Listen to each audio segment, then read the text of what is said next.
Hello everyone and welcome back to the Unexplained Diaries. Here on this channel I share real-life encounters with beings from beyond the skies to help you unwind and drift off to sleep. Before we dive in, I would love to hear from you. Leave a comment and let me know where you're tuning in from. Now, find a comfortable spot, relax, and let's begin. The first thing I saw was the way the hens stopped. It was a hot July night, and Claire and I had the kitchen window open to catch whatever breeze would come off the drain. We live on my grandparents' place now. 3 fields, the old red barn, a sagging windbreak of cottonwoods. Nothing fancy. I was out lighting the last of the mosquito coils and watching Rex, our lab, nosing around the back porch when the henhouse went quiet. I thought something had a fox until I realized every single bird had frozen in one position, like someone had pressed pause. Then, a slow light moved over the field. It wasn't the kind of thing you see on routine nights. It wasn't a plane with strobes. There were no strobes.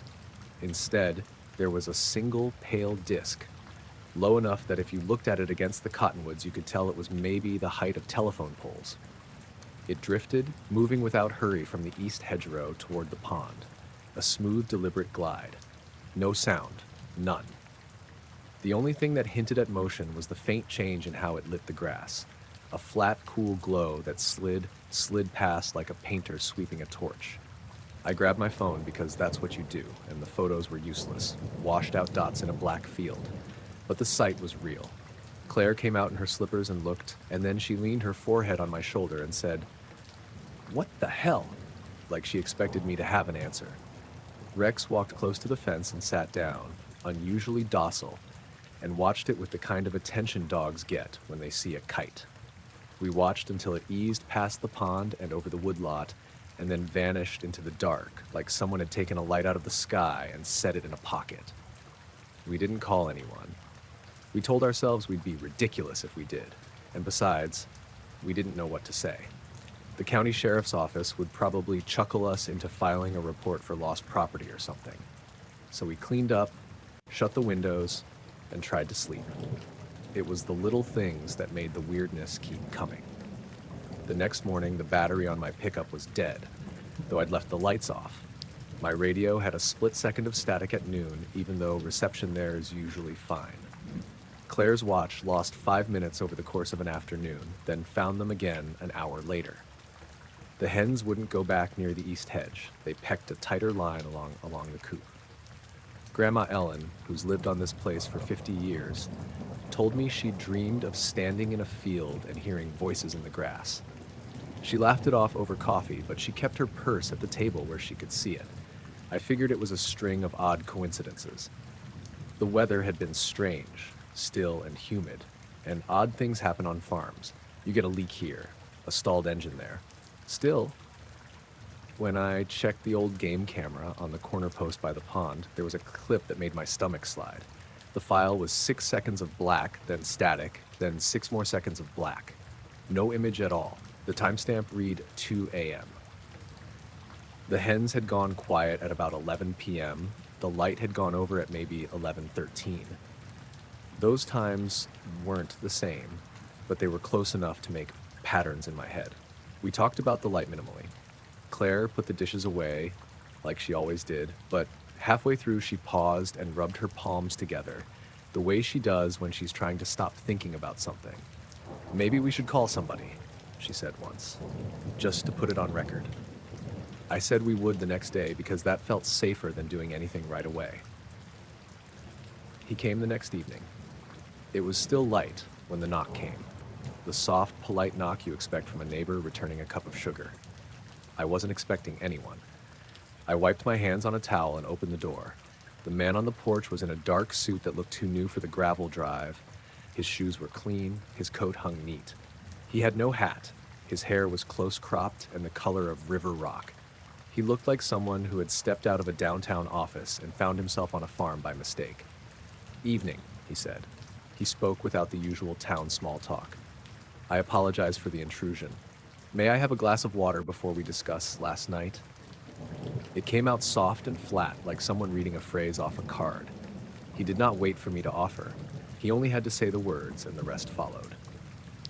There was something peculiar about the phrase, "before we discuss last night."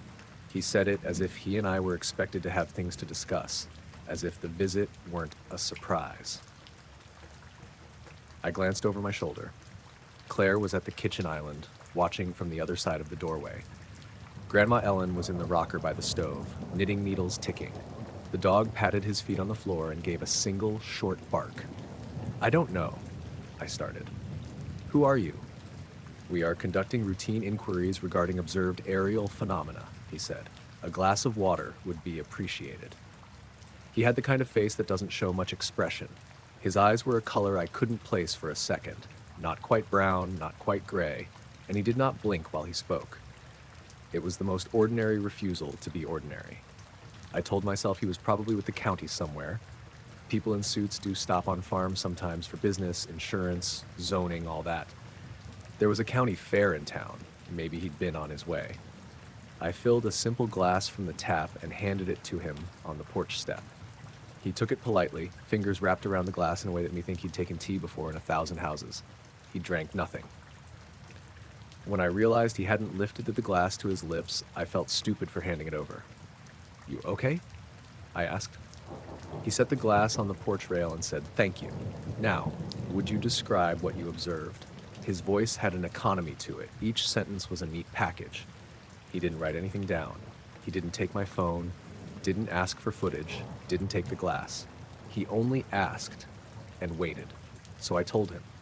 I described the pale disc, the way it hung over the pond, how it slid into the trees and went out. I told him the hens froze, that Rex sat and watched, that the camera by the post had nothing but a blank clip at 02:12 a.m.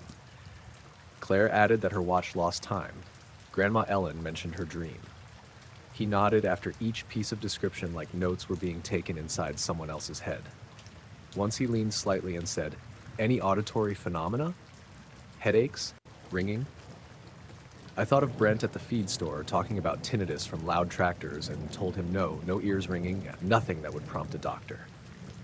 He listened with those small, still eyes, and when I finished, he said, "We thank you for your cooperation."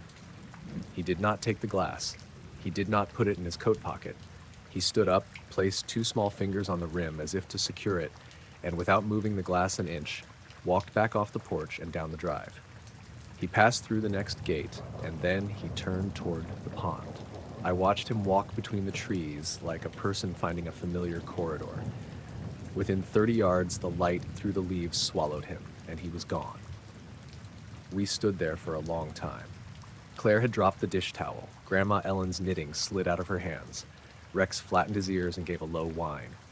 The glass sat untouched on the porch rail where he'd left it. Hours went by. The sun dipped. The corn shimmered. The crickets woke. Finally, with the sky dark and the porch light on, Claire went out to get the glass and pour it down the sink. The glass was empty. Not spilled. Not evaporated in the way an open container might thin in a summer breeze. It was as if the water had never been there at all. The rim was dry, the glass cool. I put my fingers inside it and there was no trace of waterline, no scent of mineral tang on the edges. I walked the path he'd taken to the gate and the grass was untouched, no footprints, nothing that suggested the man had bent over to take a drink and then walked away. That night we sat with the windows closed and the porch light on, and no one slept well. We'd lived long enough on a farm to know coyotes, to know storms, to know the dozens of small dangers that walk the fields. This was none of those things. In the mornings after that, there were more small oddities. The coop door would be shut, though I'd left it open. My pickup's tailgate would be locked, though I'd left it down. The radio in the shop cut to 2 seconds of static at noon, even when I tuned it to different stations. Grandma Ellen started leaving her porch light on until I asked her not to, because it kept the hens closer to the yard and let Rex sleep better. The man in the suit never came back. We never saw a car parked on the road that might match the suit or his gait. The glass on the rail stayed an object of suspicion until I finally put it in the cupboard with the other dishes and tried to treat it like a normal glass. Sometimes I look at that cupboard and think of the hens frozen like statues, of the quiet field where a single light moved like someone sweeping a hand across velvet, of the way the man's tongue didn't move when he spoke, and the way he left a glass full of water and never took a sip. I don't call it an event or a visitation. I don't make up stories about UFOs or secrets. I tell it to friends like this because people tell stories when the world hands them small, bright mysteries and asks them to hold them for a while. The man asked for water and left it on the porch. The water was gone by morning. We went about our chores. The seasons moved like they always do. The hens have gone back to pecking near the east hedge. Sometimes at night, I still glance at the pond.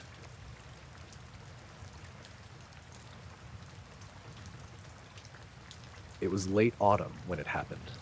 Cold enough that the radiators in my flat clicked and hissed most nights, but not yet winter. I'd been on the local radio a few days earlier, one of those casual call-in segments they run when the news is slow. I only phoned because the host, Graham, was talking about odd things people had seen in the sky. I figured, why not? 2 weeks before that call, I'd seen something strange walking home from the pub. I cut across the park near the canal, and when I looked up, there was this line of lights hanging low and moving slowly. Not a plane.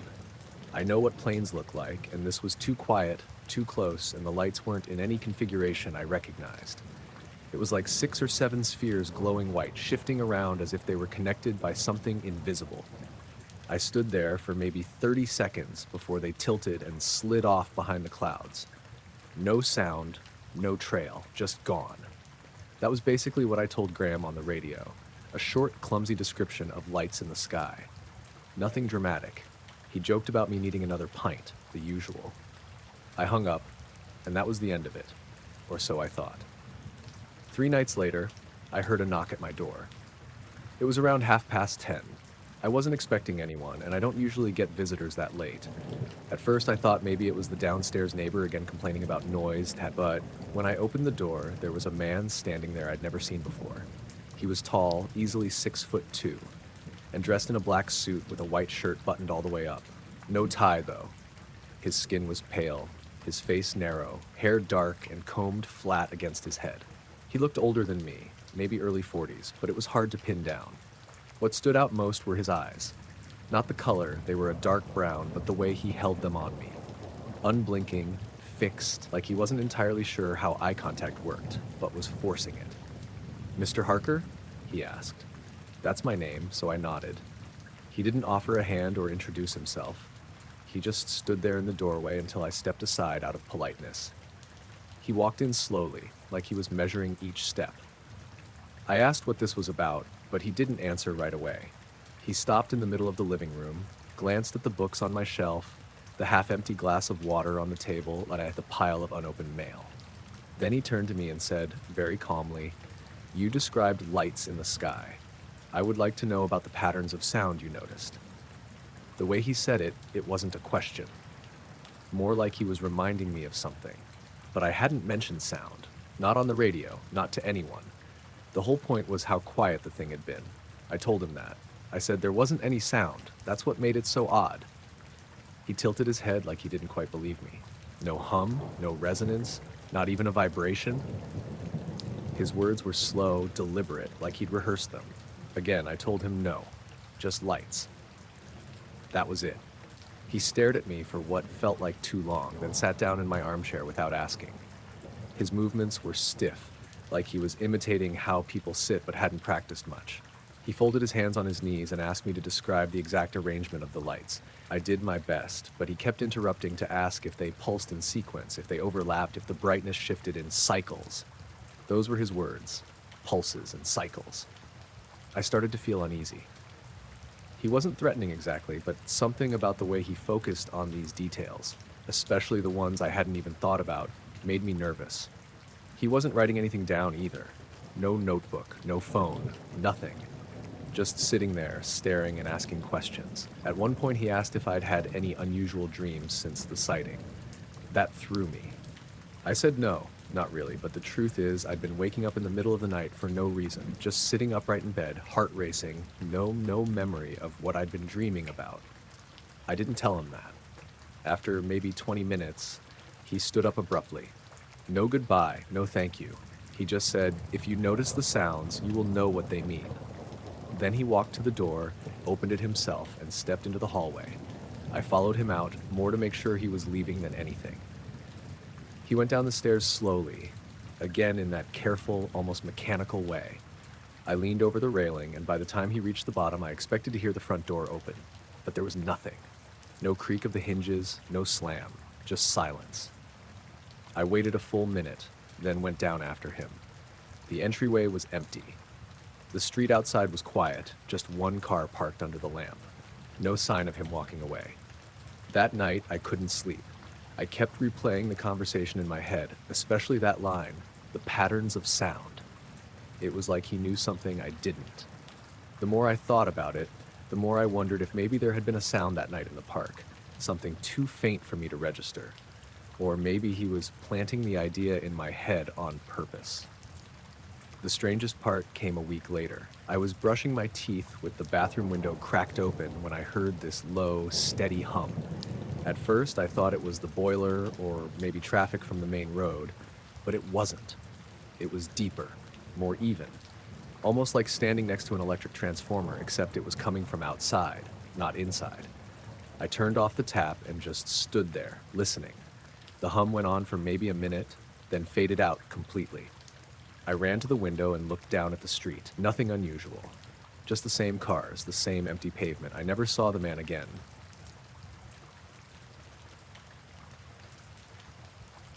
I went outside for a smoke because the argument was still simmering in the kitchen, and I wasn't ready to try and make sense of it.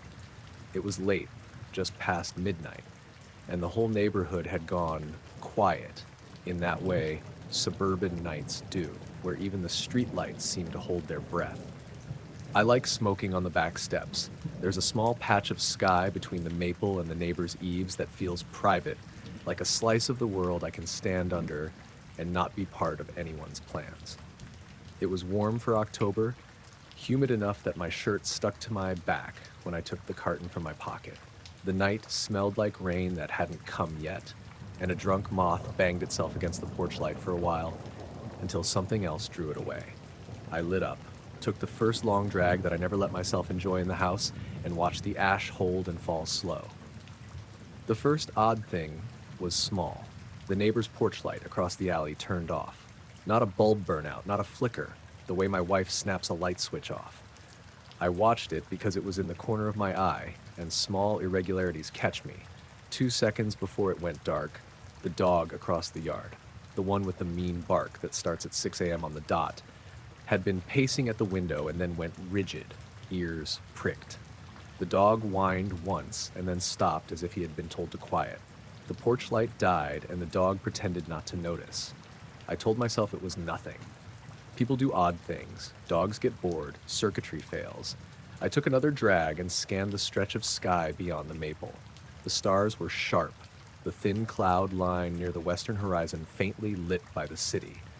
Something moved near the tree line, and I thought it was a plane at first. The steady blink of navigation lights you get used to seeing. But when I shifted to get a better look, the little red and white blinks didn't glide. They lingered. Not hovering like a helicopter. Helicopters make a sound that travels through bones. This was different. Static. Star, like suddenly deciding to flash. Faster. I squinted, more because I had nothing else to do than because squinting is a habit. And then the thing tilted slightly, and the pattern of the lights matched the outline of a small airliner. It had the 3 points of red and white that line up on a wing and a tail, the steady, slow blink of landing lights, except the craft didn't move forward.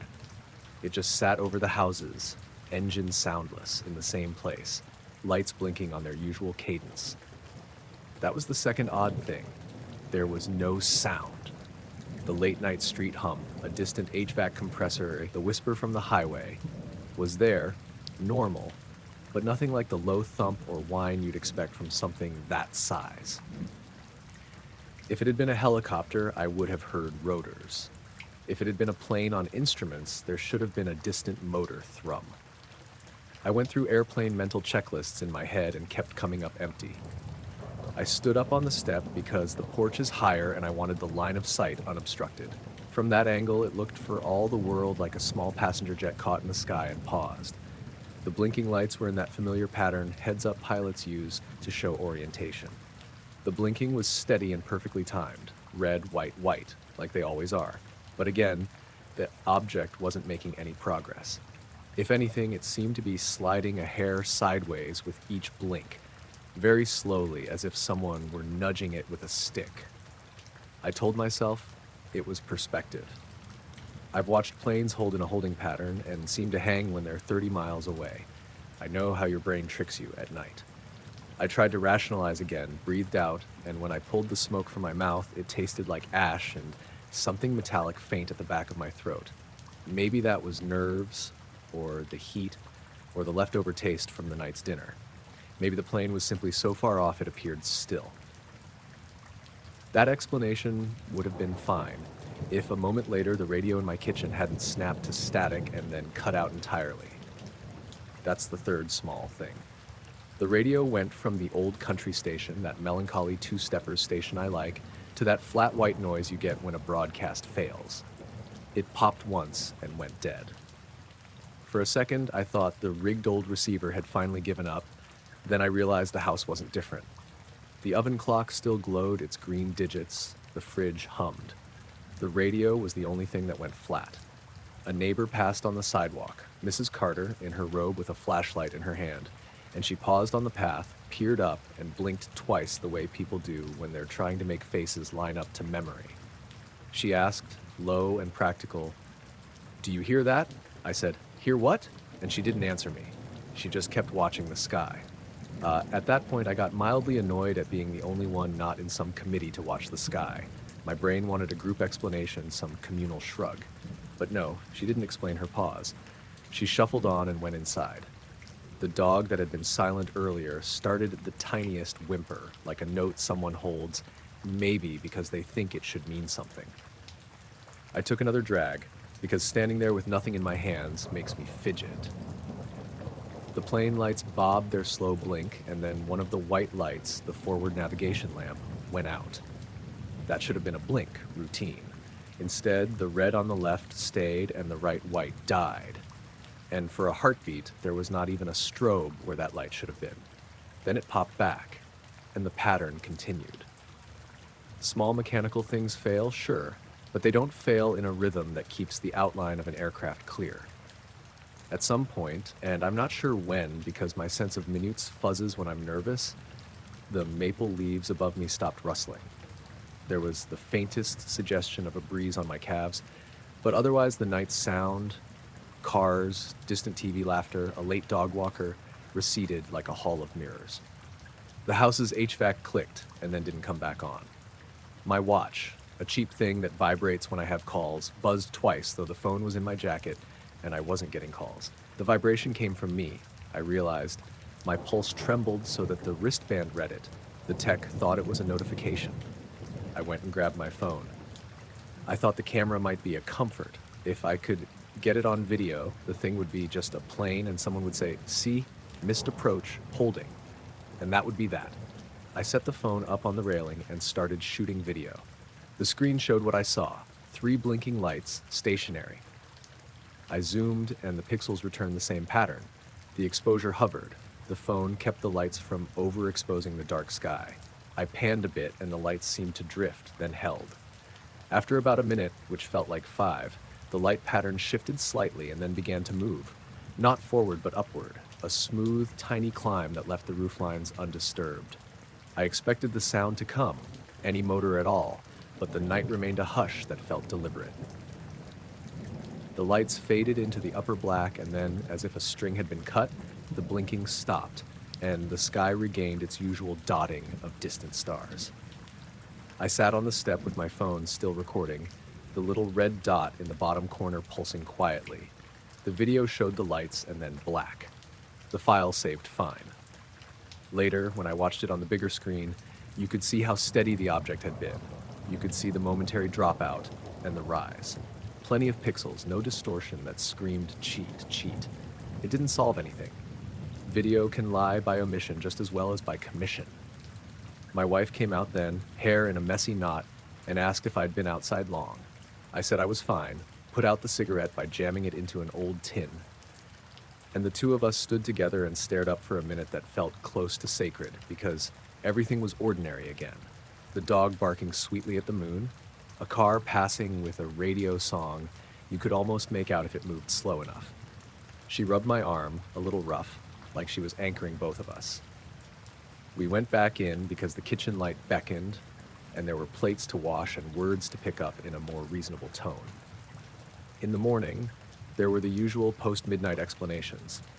Maybe it was a medevac that held for the airport approach path. Maybe it was a private plane circling for fuel. Maybe I'd been out too late, too tired. The video I took didn't help much because people, when shown a short clip with 3 lights that don't move, do what people do. They offer plausible mechanics. It's perspective, a coworker said when I showed it in a bleary exchange over coffee. You see it from one angle, and it looks like it's not moving, but it's miles out. Someone else, half joking, said maybe the airport had a training night.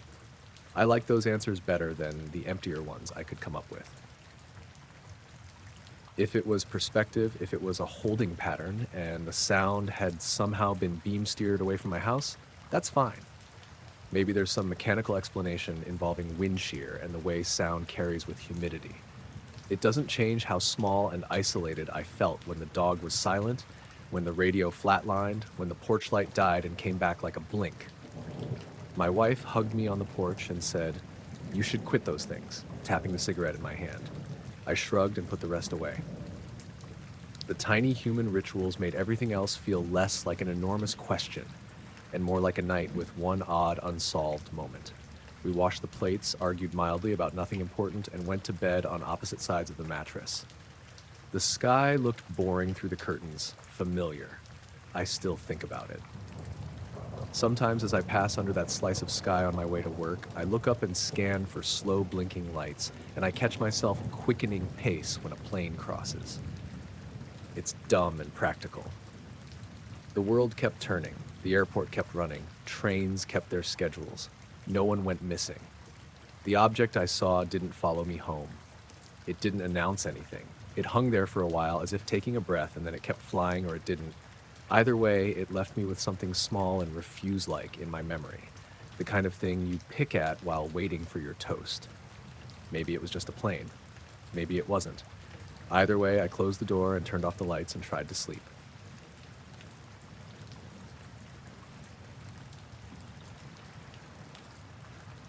I was in the kitchen just past midnight, leaning against the counter with a mug of instant coffee, when it happened. The house was quiet except for the old refrigerator humming in the corner, the kind of hum that makes you think you're imagining other sounds. Then I heard it, static. Full, crackling, rushing static like a storm on AM, but it was coming from the radio on the shelf. Only the radio wasn't plugged in. The cord trailed limply over the edge, and I'd been staring at it for 10 minutes before it happened. I froze, coffee halfway to my mouth, staring at the black plastic box that should have been dead. I muttered, "No way," out loud, and the static swelled a little louder, then softened like it was breathing. My first thought was a hallucination, too much caffeine, stress from work, but the sound was persistent, full-bodied, and real enough to make my teeth hurt a little. I set the mug down, trying to rationalize, and the sound stopped abruptly. Dead silence. Nothing except the refrigerator. I went to the window above the sink out of habit, looking at the dark field beyond the yard. It's just a flat pasture, a line of trees at the far end, nothing remarkable, nothing with lights except the occasional distant farmhouse. That's when I saw it, a soft, pulsing glow, low to the ground, moving slowly across the field. It was pale white, almost gray, like a diluted flashlight, and it seemed to breathe, fading and brightening in a rhythm that matched nothing natural I'd seen before. When I blinked, it had shifted slightly farther along, smooth, deliberate, unhurried, without the wobble of any drone or animal lantern. I knew. I opened the window for a better look, the cold night air brushing my face. The sound came back, low at first, like the static was echoing across the field itself. I swore the pulses of light and the rise and fall of the sound were synchronized. Light brightens, static peaks, then both fade.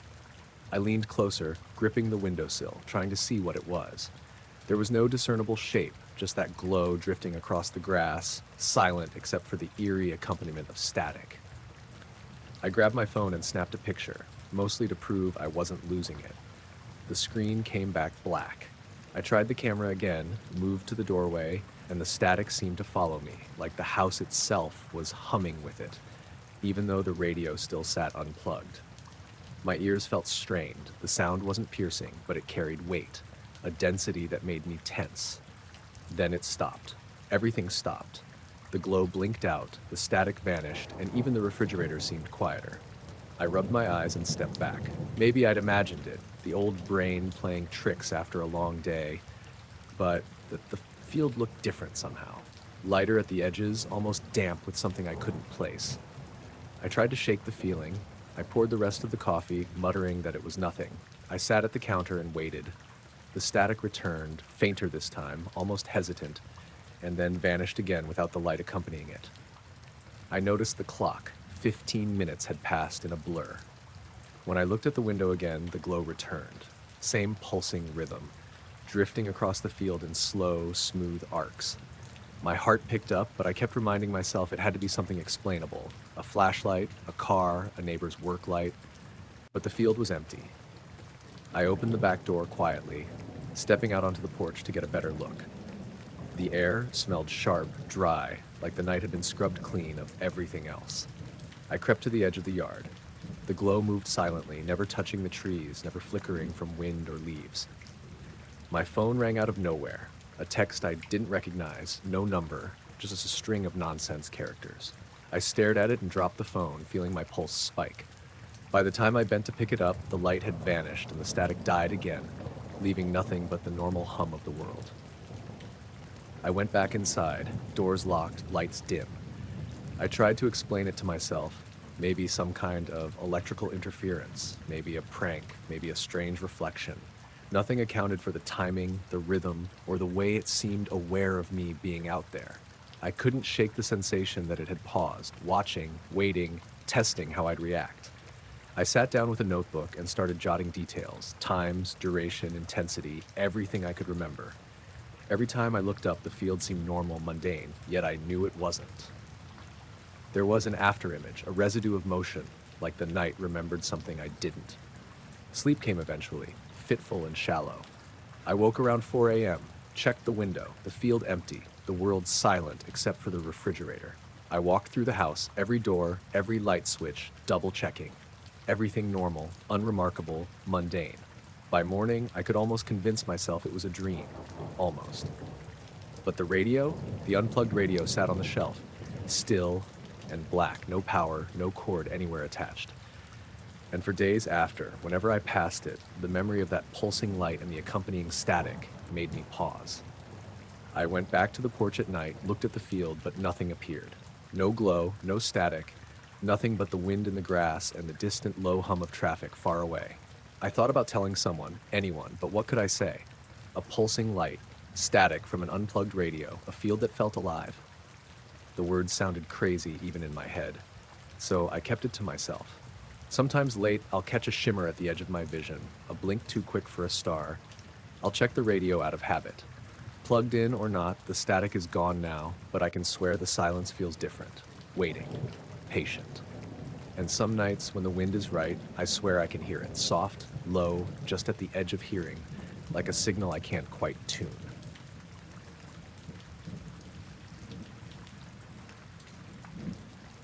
The ground under my sleeping pad started to hum before anything else did. I woke because the vibration was insistent enough to move my elbow in the tent. It wasn't the soft, regular weight of a passing truck on the distant forest road. This was thin and steady, like a bass note pressed into earth. I lay there for a second, thinking it was a rainstorm or my imagination, then unzipped the flap and peered out. The treetops were leaning the same way. Not a breeze, not a gust, not that random rustle you get when a squirrel runs along a branch. Every crown on the ridge across the creek angled in the same direction and held. The leaves didn't shimmer. They held that tilt like someone had tilted the whole forest to one side. My headlamp beam skimmed the pine needles and they didn't move except to reflect the light back. Above them, a long, pale glow was sliding across the sky. It wasn't a dot or a flash. It was a soft, stretched light, maybe the shape of a canoe if a canoe were blown up and lit from inside. It moved slow in one clean glide without edges, more a suggestion of something than a form. Silent. No rumble, no wing wash, nothing. The reflection of it made the creek look like it was breathing white under the dark. The ground under my pad vibrated in time with that light, a faint pulse through the soil that sounded like a far-off train if you put your ear to the rail. My name's Nate. I'd hiked up into the Laurel Hollow area for 2 nights by myself. No signal, no one at the parking lot, the sort of trip you take to get a clean head. I'd set the tent on a small bench near a tributary because it was flat and I liked the sound of the water. I knew the route. Creek, switchback, the ridge, then down to where the old logging road flattened. I'd locked the car, walked in at dusk, saw 1 or 2 other headlamps far off on a different spur. Nothing out of the ordinary until a dozen small things that are easy to ignore stacked in a row and made a pattern. Before I set up, there had been the deer. I cut across a meadow and 5 of them froze in the brush like cutouts. Not running, not startled, just statues with their heads turned the same direction. I stood there for maybe 20 seconds while my heart did that slow thud thing, and then one blinked and they melted into the trees, and that was that. I chalked it up to the way deer are. Then there was the headlamp I passed on the way in. I heard the rustle at the shelter ridge, and the beam swung once and died like someone had dropped their batteries. I called out and got nothing back. Later that night, I walked by the same spot and the lamp was gone. No footprint, no drop pack, nothing. When I reached camp, I found my small compass lying in the tent vestibule with the needle dancing like a drunk. Not a slow wobble, full spins 10 degrees back, then another snap. I'd had that compass since college. It wasn't fragile. I blamed it on the magnet in the stove lid, but the stove was in the bag and the bag had been zipped when I left. It calmed, eventually, but I remembered it because it felt like the world was making small exceptions to its own rules. The stream that night was louder than I expected, but sound was doing weird things everywhere. Some of the owls were quiet, and the frogs stopped altogether at 11 when I looked at my watch. I assumed a cold front had moved in. The clouds had been thick earlier, broken now into a dark river of sky, low like someone had folded the heavens. The weather app on my phone didn't load. I didn't expect it to, but the barometer on my little handheld read steady, which made the sudden silence all the more notable. The glow kept sliding. It moved just outside the tree line, following the ridge. It didn't blink, it didn't sharpen, just flowed like a slow tide. The breath in my chest kept catching because everything else that normally says, "This is fine," the leaves, the insects, the damn creek, had become an audience frozen in a theater. I unzipped the tent all the way and crawled out in my socks. The dirt underfoot was cool, and when I crouched down, I could feel the vibration clearer. It wasn't like a single thump. It was a steady, double-tap pulse that ran along the root lines and made the grass hum. My phone screen stayed black when I tapped it. No camera, no map, nothing. No bars, which is normal up there, but it felt wrong to be so cut off with something like that overhead. I made a stupid decision. I grabbed the little binoculars from the pack. Up close, the glow didn't show structure. You couldn't tell if it was something big far away or something thin and close. The edges were soft, and it moved as if it were being pulled on a string with a gardener's patience. When I held the lenses steady, my breath fogged the glass, and for a second, a smear of my own breathing covered half the view, and I saw nothing but the smear, and then the glow was gone, swallowed by the night. The treetops dropped back, and the undergrowth started making their normal sounds, a cautious return like fingers unclenching. That loss, both the suddenness of the vanishing and the way my watch seemed to read a time that didn't match what I remembered, was what stayed with me most. I checked the watch because I always do. It read 1:04 a.m. I blinked and thought, no, I'd sat up earlier at midnight for a second, had looked at it, and it said 12:46. When I checked again, my watch slid calmly to 1:05, as if nothing odd had happened. Time felt elastic in that moment, like a rubber band pulled then let go. I didn't start hiking out until first light, partly because I wanted daylight to make me braver, and partly because I thought maybe I dreamt it. The route down felt normal at first. The creek, the rooty switchbacks, the blazes on the oaks, but the forest kept giving me small signs that something had been there. My trail marker tape, bright orange, was gone from a spot I'd tied one to for later sighting, and in its place the bark had a narrow scratch like a fingernail across a ledger.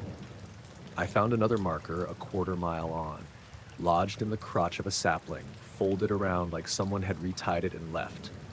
No footprints, no trash, just those odd, precise little rearrangements. I met one other person coming up as I was heading out, an older woman with a day pack and a dog. She waved and said good morning like we do in places where people know each other's faces. "You camping?" she asked. I'll tell you how I answered. I shrugged and said yeah. Just a quick overnight. She didn't press. Later, she told a story to whoever would listen about lights she'd seen years ago and how animals react, and I thought about stopping her to ask if she'd noticed anything the night before, but I didn't. There's a way people tell certain things. They look at you with the expectation you'll nod, and then they move on. Maybe she'd seen this once and filed it under anomalies. The descent back to the car took longer than it should have. Somewhere on the old logging bridge, I had to stop because both my knees felt like they'd been pinged by a bolt of cold. The air tasted different, like it had been filtered, and my chest kept fluttering in a way that made me check my pulse a stupid number of times. The radio in the parking lot, the one on my friend's truck that I used to check the weather, was static when I flicked it on. I sat for a few minutes just watching for other cars. By the time I drove out of the forest and onto the paved county road, it was nearly noon. The sun had burned off the low cloud in bands, and the sky looked ordinary. I remember glancing at the tree line from the car window, and the pines looked smaller somehow, as if the night had inflated them, then deflated them. I texted my sister when I hit a signal island up on the highway, told her I was coming home a day early. Her reply was what you expect. Good, bring coffee. I almost called her and said, don't go into the Laurel Hollow if you can avoid it. But I didn't. How do you put the words together without sounding like a half-formed thing? Driving home, the funny aftermath set in. A kind of alert curiosity that kept me aware of every passing shadow and streetlight. At a gas station, I checked the footage on a dash cam, and there was nothing but my truck, the timestamp, and then a short blank white frame that appeared at the exact period when the glow had passed. The clerk shrugged when I asked, said his camera sometimes hiccuped. He didn't spend the kind of money to look for the hiccup. I didn't push. That night, in my apartment, I lay awake until 2 a.m., lights off, listening for the hum that had once run under me. There was nothing but the building's machinery. The elevator, a pipe clanging occasionally when someone above took a shower. The planets were clear in the window. I thought about going back the next weekend with someone, a friend who knows how to handle the dark, but the idea of the routine of a second trip felt wrong, as if by replaying it I'd break something sealed. I told 2 friends about it in the week after, one that I go hiking with a lot and one who's obsessed with weather anomalies. They both had soft ways of deflecting. Maybe it was lenticular clouds. Maybe you were really tired. The weather friend said the treetops could look like that with certain microbursts, and the watch could be a glitch. I didn't say the binoculars showed nothing when the glass fogged. I didn't say the vibration was like a note under the ground.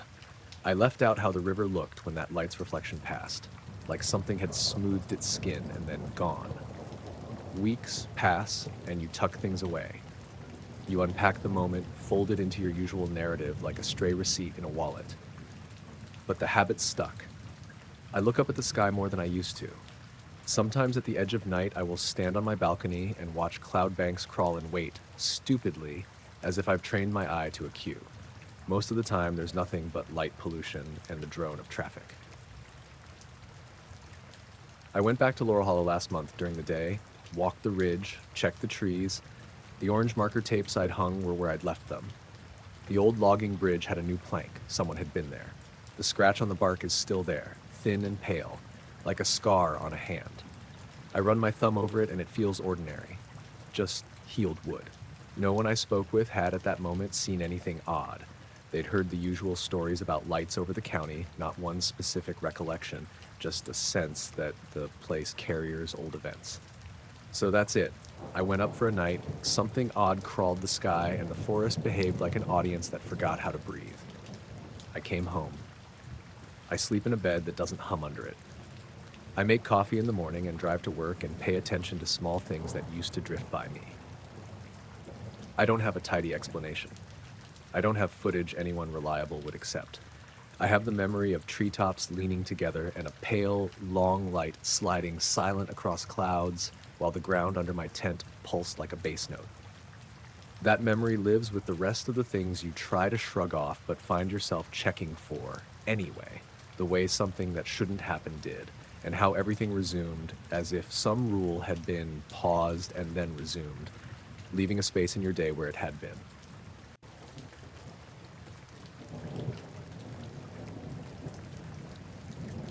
I finished charting the last med and pushed my chair back from the workstation because my legs were gone. It was the kind of night where everything felt slow, the third consecutive night shift, and a sky that had been leaking drizzle on and off for hours. My name's Elena. I've been a nurse on nights at St. Mary's for 6 years. The parking lot light by the front entrance hummed like an old refrigerator, and the night clerk was already in his cot in the security office, headphones on, so I grabbed my bag and headed out. Small things were off before I even left the unit. The telemetry monitors had been quiet for hours, usually at least 2 people beeping somewhere, but the boards were oddly blank, like everyone had been discharged at once. The oxygen wall gauges in room 12 cycled in a softer rhythm than usual, and when I checked the clock on the med cart, it had for a good 10 seconds before catching up. I made a joke to Luis at the desk. Ghost shift, huh? And he gave me that tired half smile and said, weird night. He didn't laugh. That's how nights start to pile up. A few things you can shrug off and a couple that don't fit together.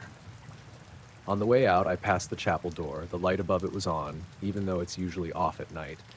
It threw a rectangle of warm yellow over the wet pavement. Someone had left a pair of shoes outside, neat by the step, like a person had walked out barefoot and never come back. I thought about asking security, but the guard's window was dark and empty. The automatic doors sighed and closed behind me, and I walked past the ambulance bay where the crew was finishing a cigarette. Long night? I asked. They shrugged. One of them squinted at the sky and said, storm's weird, then walked away like he didn't want to talk about it. I always park at the far end of staff lot because it's quieter. My car is an old Subaru with a coat of salt and a dent in the rear bumper that I keep promising to fix. As I crossed the row of cars, the lights from the building threw long bars across the asphalt. There was a stray patient information leaflet caught under a windshield wiper, flapping slowly. I stopped to pick it up and fold it, habit more than kindness, when every car alarm in the lot all at once erupted. It was the strangest cacophony I've ever heard. Metallic, thin, like someone had turned on a dozen tiny sirens. They didn't sound angry, not like alarms when someone's trying to break in. They sounded almost coordinated. A single note bouncing between vehicles like a ripple. I had the leaflet in my hands, and I remember my lungs emptying because the noise came on so sudden. People in scrubs looked up from half-sheltered benches. An orderly stepped out from behind the triage doors, and a security camera on the roof of the ER feed wobbled in its mount like a head turning. I froze under the fluorescent spill and watched the lot through the glass of the hospital's east wing. That's when I saw it. In the reflection of the windows, as clear as if it were a literal thing in the air, a silver oval was drifting over the building. It was low enough that its underside, whatever underside meant for it, blocked a block of the sodium halo from the parking lot lights. The shape wasn't sharp-edged, more like a slab of metal wrapped in satin. It moved slow, deliberately, and the reflection made it look like it was walking across the sky right above the roofline. Even then, my brain kept offering safe explanations. Balloon, a blimp, a police drone, but the oval didn't have any lights, not the steady red or blinking greens you expect. No strobes, no beam. It made no sound, no thrum or distant wind. The lot alarms kept squealing in that same single pitch, and the world felt like a film running just a hair too fast or too slow. I watched the thing in the glass, and half of me was thinking to pull out my phone. The other half kept me rooted to the spot. My hands felt damp, and I realized I hadn't noticed until then that the coat I had on was soaked through at the shoulders, the drizzle more of a mist now. By the time I found the courage to look up, not at the reflection, at the real sky above the building, there was nothing. Empty clouds, the usual halo of sodium and moonlight. I blinked, and something like a pause in my chest eased. The car alarms cut off at the same breathless instant the oval vanished from the glass. No one clapped, no one cheered. People just stared at the paper in their hands or at the asphalt where spray was beating in little silver menace. A security guard came out then, flashlight tracing and collar up against the mist. His radio clicked and hissed but carried no one else's voice. He looked at me, eyebrows up, and I told him what I had seen, the reflection.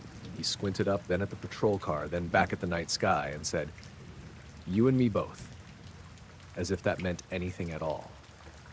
He told me the alarms had all gone off in an exact sequence and then shut off again, and that watch cams picked up the noise, but nothing in the frames but white smear for a second. He hesitated and then added, and the timestamp jumped on the feed, 9 minutes covered in static. He wasn't the kind of guy to make stories. He was the guy who counted cigarettes and kept a tidy desk. I heard the tightness in his voice, and I realized I was carrying the same thing. I pressed my forehead briefly to my steering wheel before getting in. My hands shook enough that they slid across the rim when I started the engine. The heater coughed, then warmed, and outside the windshield, the world went back to ordinary.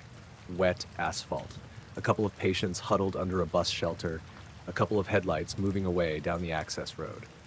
I told myself, out loud, that I was tired and on edge. That made sense. That's the kind of sentence you give yourself when you want to believe the regular world is still the regular world. The drive home is normally a half hour of static and nothing, radio turned low, coffee cup cooling in the cup holder. That night, the radio cut out again around the county line for a full 10 miles, just dead air, and then came back like a train pulling into a station. The street signs looked wrong for a few minutes. Anytime I blinked, they seemed to be one word off, or the fonts thicker. My calendar notification dinged and told me it was 3:17 a.m. when my phone had said 3:08 at the hospital. I thought about the security feed timestamp and the guard's static report, and I told myself I was making patterns out of noise. When I pulled into my driveway, the house lights gave me a small domestic comfort. My cat, Miso, met me at the door with an accusation of cold paws and a tail curved like a question mark. I left my wet coat in a heap on the foyer chair and made coffee because it's what I always do, and because the motions of making it, measuring grounds, the metallic scrape, the whir of the kettle, feel like assembling the pieces of a life back into place. I didn't sleep. I sat on the couch with a mug and the window open a crack and kept watching the sky. I told myself I would go back in the morning and ask someone if they'd seen anything. I thought about calling my sister, but the story sounds thin when you say it out loud. A reflection and alarms and a thing that wasn't there when you turned. People give you a half-sympathetic laugh. You need rest, and that's a polite end to a strange night. At some point between news reports and the kettle's second refilling, I checked my watch again. It was 3 minutes ahead of the phone. I set them both down and left them there, not sure which one to trust. The world had a seam in it somewhere, like a pattern that got knit twice over in a place and made a ridge under your fingers. The coffee grew cold. Miso slept in the curled fist of my palm. Dawn came wrong and kind of soft, pink in the east through the clouds. I drove back to work at 7 because I always do, and the lot looked ordinary in daytime. Damp, quiet, the cars parked where they always were. The security guard from the night shift had taken a longer break and was back to rolling his wheelbarrow of cones. He greeted me like the world had been stitched back. I said nothing about the timestamp. I keep replaying the image that stopped me that night. The silver oval in the hospital windows, so clear and present in the glass, like something someone had decided to project because the night needed a center of attention. The sensible parts of me make lists. Reflections, refractions, a billboard light, my mind running off shift work. Those explanations sit in the mind like shoeboxes for receipts. But the rest of it, how every car in the lot shouted together and how everything settled the exact moment whatever it was left the roofline, doesn't quite fit into a box. I went home that morning and did laundry, and later that day, I checked the security footage at the nurse's station out of habit because we all do that now when something odd happens. The clip around 308 shows the lot, an empty rectangle of rain-slick asphalt, a smear of white where something clipped the camera for a fraction of a second, then silence. No shape, no craft. The timestamps are smudged for 9 minutes like ink left out in the rain. The footage doesn't answer anything. It kind of refuses to be useful. If you ask me what I think it was, I'd tell you I don't know. I know I walked past the chapel. I know the shoes were still there, dry now in the morning sun. I know the alarms went off, and the whole parking lot made a single metallic noise and then stopped. I know the reflection in the glass showed something silver drifting above the roof, and when I turned around, the sky didn't have it. I know I drove home and made coffee and watched the sky until dawn. I am here. I came home. I am writing this between shifts, and I look up when I pass the hospital at night now. I don't expect it to return. I just look because I can, and because sometimes the world hands you a thing that won't fold neatly back into normal, and the only honest thing to do is watch for it.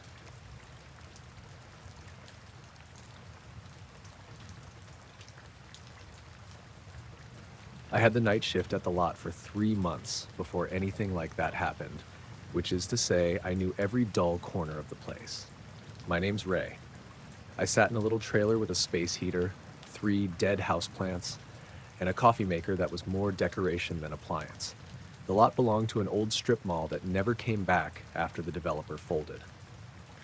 There were a few chain link fences, a broken sign that still read, "Coming soon" in flaking letters, and a bank of CCTV monitors that let me pretend I was watching something important.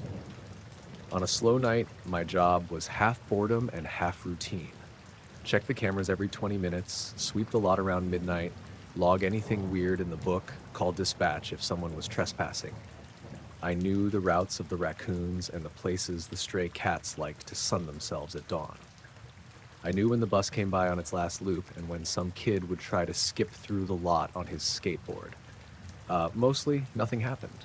There were small, odd things that week, the kind you shrug off because the world never runs perfectly. One camera in the northwest corner had been flickering for 2 nights, a little vertical tear down the feed, static that would stretch across the screen and then settle. The motion sensor by the back gate pinged twice in the morning with no footage. Once, the parking lot lights dimmed for a beat and then came back bright. The maintenance crew blamed the city grid and wrote it on a sticky note. My radio picked up 3 seconds of a voice I couldn't make out, like someone speaking underwater, and then went to clear static. Those were the things you logged and forgot. On Tuesday around 3 in the morning, I was scrolling through the feeds because the heater had died and the trailer was cold and my hands needed something to do. The main monitor was split into 4. On the lower right tile, the one that pointed at the central row of empty stalls, I saw movement. At first, I thought it was my imagination, a shadow, a trick of light. But the motion was steady, slow, deliberate. Something that ate 3 camera frames to move the width of a parking space. It looked like a shape more than anything. Not a person. The edges were soft, like a sheet dragged over a frame. It hovered maybe a foot off the ground and drifted across the asphalt without making the car's reflections twitch. The shadow didn't cast other shadows. It simply moved over them. The CCTV showed no sound bar, of course, no audio, but I could hear my own blood in my ears like it was trying to compete with nothing. I rewound the footage 10 seconds and played it slower. The shape kept its pace, slow enough that you could read the parking spot lines as it passed them. It didn't have a color, really, more like an absence inside the grainy night feed. The timestamp crawled along the bottom, so 18. No brakes. I hit the pan tilt controls to get the other cameras looking where it was headed. No camera caught it from another angle. It simply glided off the right edge of that tile like it walked through a seam in the world. I stood up too fast and knocked my coffee cup. It rattled and then stopped. My hands went to the radio without me thinking. Dispatch. This is lot 29er. I'm advised of movement on camera 3, I said. My voice sounded small. Static filled my ear for a second, then the dispatcher answered in his sleepy, clipped tone. Copy lot 29er, do you have visual? I told him what I saw and asked for backup. He told me he'd send a unit to circle the lot, that I should step outside and check. Standard procedure, soft and bland. I grabbed my flashlight and my badge and stepped out. The night hit like someone closing a door, colder than trailer air, cleaner. The lot smelled faintly like oil and pine sap. The lights over the row glared down, white and ordinary. I walked to the nearest camera pole and swept the beam of my flashlight across the asphalt, checking every concrete wheel stop, every empty cart corral. There was nothing. No tarp, no discarded blanket, no person crouched behind a planter. My breath worked in my chest like a small motor. My radio chattered that a cruiser was 10 minutes away, and the dispatcher asked me to watch from a safe distance. I walked along the central aisle where the shape had been. The headlight halos cut the air into bright bands. I shone the light under the cars. I felt ridiculous checking under a late-model sedan for a thing I couldn't even describe, but that's the job. Cover the bases so someone else doesn't have to. Near stall 7, I noticed a small circle in the dust on the asphalt. It was darker where it had been rubbed or compressed and had a perfect circumference, maybe the size of a hubcap. It wasn't a footprint. It didn't have a smear or shoe tread. It looked like a tidy thumbprint on a dusty table. I crouched and ran a gloved finger around the edge, but the dust clung. Nothing came away. There were no tracks leading to it, no drag marks. The shape could have been made by a can or a cover, except I couldn't find anything that fit. I checked the camera monitor again from the pole with my light. The feed showed the stall empty in the same angle, the timestamp moving on. I rewound to the second the shape passed and played it frame by frame. The scene on the monitor matched what I was looking at in real life, except for the phantom shape. On the screen, it drifted out of view. On the asphalt, all I had was that neat circle in the dust. The cruiser rolled in slow, and the officer clicked his flashlight around. He took the report, wrote something on his notepad, and asked if I had seen anyone hiding. I described the footage and the dust circle. He asked if I'd checked the fences. I said I'd walked the perimeter twice that night. He radioed the shift and left a patrol to circle the area. He didn't laugh. He didn't seem surprised beyond the level of professional curiosity. We all had a job to do and an evening to get through. I slept in the trailer a little, the heater wouldn't kick, and the thin blanket I kept on the fold-out couch did more to keep my shoulders warm than the heater ever did. My dreams were empty boxes and the sound of a projector clicking film. By dawn, I had coffee in hand and my bones in motion. The patrol gave me their file number and the sergeant's card, and then they were gone, the cruiser slipping down the access road like any other night. At 8 o'clock, the janitor, Luis, showed up to sweep the lot. He had the sort of face that does not flinch easily, 10 years on this shift and a gentle reserve that refuses drama. I told him about the shape and the circle, and he nodded slowly, squinting at the morning sun as if light might reveal what the CCTV couldn't. He walked the asphalt and picked at the circle with his broom, and then stopped and shook his head. It was washed clean by the morning dew, he said. He swept the dust away like it was a stain. We both watched the sweep and the brush kick up little puffs of dust that relieved whatever skin of oddness covered the place. The janitor's broom made the asphalt look normal again, the way a broom makes a floor seem ordinary. I took the footage to dispatch, and they archived it with a terse, unidentified object label. They said sometimes cameras caught insects close to the lens or lens flare, and sometimes pixels misbehaved. They asked if I'd check the hardware. I did. The camera was fine. Its lens had no insects, and the casing sealed tight. I went home in daylight, thinking about the clean circle that had resisted both broom and explanation, about the way the shape moved without sound and without touching. My wife, Kara, worked afternoons at the bookstore and was asleep on the couch when I walked in, a half-finished paperback on her chest. I made coffee and set the kettle to go because routine helps stitch weird nights back into ordinary lives. She asked me how the graveyard shift went, and I said, slow until early morning, and left it at that. There are things you tell and things you keep. She didn't ask the details, and I didn't press them on her. That week, people called the lot weird in little ways. Kids dared each other to set their skateboards on the cracked pavement. A night driver posted a shaky clip online of something blurry over a parking space, and the comments tried to make sense of it with jokes and explanations. The management company sent a tech out, replaced the camera, re-aimed a few lenses. They wrote maintenance in the log and closed the incident as resolved. Sometimes late at night now, when I sit in the trailer and the heater hums and everything is routine, I pull the footage back up on the monitor and watch that soft, impossible shape glide across the parking lines. I pause it where the object sits above stall 7, and I compare the paused frame to the actual asphalt outside the window. The images match, except for the thing in the frame and for the circle in the dust that the broom could entirely erase in my head. I am alive, my wife is calling me to supper, and the lot is empty more often than not. I can't say what I saw.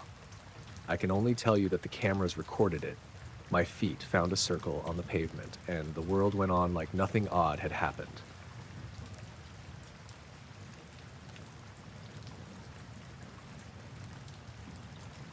I pulled off the county road and killed the engine because the sky was doing that slow, wrong thing where everything feels like it's holding its breath.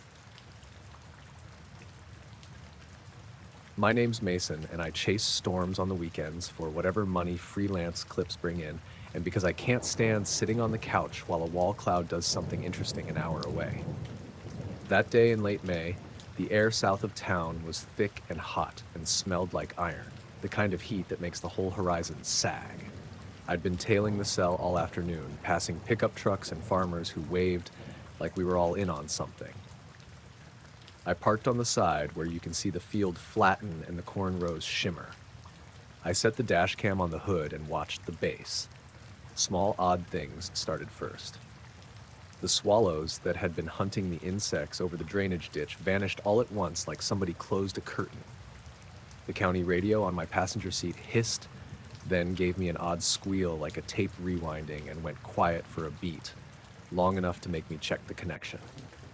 My phone flashed no service for a second and then came back with 3 bars like nothing had happened. It's that kind of chasing. Small glitches that you try to explain with weather jargon but that still make your skin prickle. The wall clouds sagged lower. The wind had that tight metallic smell and the corn bent in waves like a sea. I put the camera on the windshield mount and ran the lens through its usual scrub, clean enough to record the look of a storm as if the angle matters later. The lip of the base rolled and a little dust spun at ground level, and I thought, this could tighten. A farmer in an old pickup parked at the shoulder and watched with me. He tipped his cap and said nothing, which is the polite way country folks tell you to keep the back seat of fear. The funnel came down thin and quick, roping toward the soil. It wasn't dramatic the way TV makes it out to be. It was a machine of condensation, slow and patient, stretching toward the ground like taffy.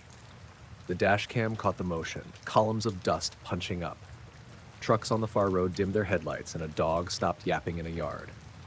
That silence is a real part of storms. It's an intake before the world rearranges itself. Then I saw the lights. They were inside the column, maybe halfway up, 3 of them, fixed. Not strobes, not navigation lights, not the wobble of aircraft. Just 3 steady points arranged roughly like a triangle, 1 near the bottom and 2 above. The rotation of the funnel should have torn anything to shreds. Instead, those lights leveled themselves with the pipe and didn't move. They weren't blinding, just sharp, white, like LEDs you can hold in your hand. The sight looked wrong in a precise way, like seeing a bookmark in a washing machine. I zoomed the camera and got out of the car because I wanted the angle and the sound. Sitting in the car felt like peeking through glass. The wind hit like a wall, and I felt the sting of grit in my face. I remember thinking I would get better footage if I kept my breath normal, like that would steady the hands. The dashcam's audio picked up the gusts and the farmer's radio 2 fields over calling something about cell moving quick, but it didn't pick up anything extra. No mechanical whine, no whir of rotors. Just the regular storm noise layered with this impossible calm inside the funnel. A bolt slashed from the cloud to the field to my left. It was the kind of lightning that makes your teeth feel like they want to rearrange. The 3 lights went out the instant the flash hit. No dimming, no stagger, just gone. In the camera, the frames show a white flash and then empty space where the bright points had been. The funnel kept spinning, the dust still rose. The lights had been inside it like beads on a wire and then nothing. I reflexively blinked, and my eyes felt like they'd had sand in them for a second. People call after a strike, and this time the calls came in quick. Other chasers texted short clips, exclamation marks, coordinates. Someone else had a dash cam that captured a tandem view, and the lights show on the frames there, too. Same pattern, same instant of disappearance, when the flash hits. We traded shaky footage and timestamps like kids swapping baseball cards. The dispatcher patched in with weather service numbers asking for reports of debris or damage, but the ground reports were mostly the expected. Flattened corn, a broken fence post, a leaning silo in the next township. No houses blown away, no injuries, nothing to pin the lights to. I kept watching after the flash because maybe they'd come back, maybe the strike had just shocked whatever was holding them. The funnel moved off the field and the rotation wobbled out as the gust front passed. The radio that had hissed earlier now fed me a stream of chatter, another crew calling coordinates, the county asking about power lines. My camera files had a few frames where you could see the triangle if you froze it, and then nothing. The farmer who'd been parked leaned out of his truck and swore quietly that he'd seen a weird light and that his kid had filmed it on a phone. He didn't seem afraid, just, I don't know, unsettled in the way folks get when the world does something it doesn't usually do. After the chase, I drove home slow and kept thinking about how precise the lights had been, how steady they held inside a thing designed to shred. At the house, I uploaded the raw footage and watched it on the laptop, pausing and zooming and trying to find any artifact that could explain the points. Reflection off hail, sun glancing off a metallic object, lens flare. The experts I know sent back cautious emails, glints off ice, a sensor error. One meteorologist friend called it interesting and asked if I'd send him the timestamps. He didn't laugh at the frames. He didn't have an answer either. In the morning, the field looked like any field that had seen a funnel, flattened rows and some broken posts. The farmer stood with a paper cup of coffee and said he slept in the cellar because that's what you do when the sky looks like it might rearrange. He told me his kid's video showed the lights too. There were the usual explanations offered in town, mirrors, drones, optical trickery, but none of them fit the exactness of what I'd seen. 3 points holding steady against spinning wind, and then gone the moment lightning struck. I kept the files, not as proof but as the record of an event that didn't line up with ordinary things. I kept watching the frames when I couldn't sleep, the 3 lights frozen like beads and then erased by a white flash. I don't have a tidy answer. I have a camera, a farmer's testimony, other chasers' shaky clips, and a memory that keeps replaying the same precise wrongness. 3 steady lights holding their ground inside a moving column, and the way they vanished the instant the sky slammed a bolt through them.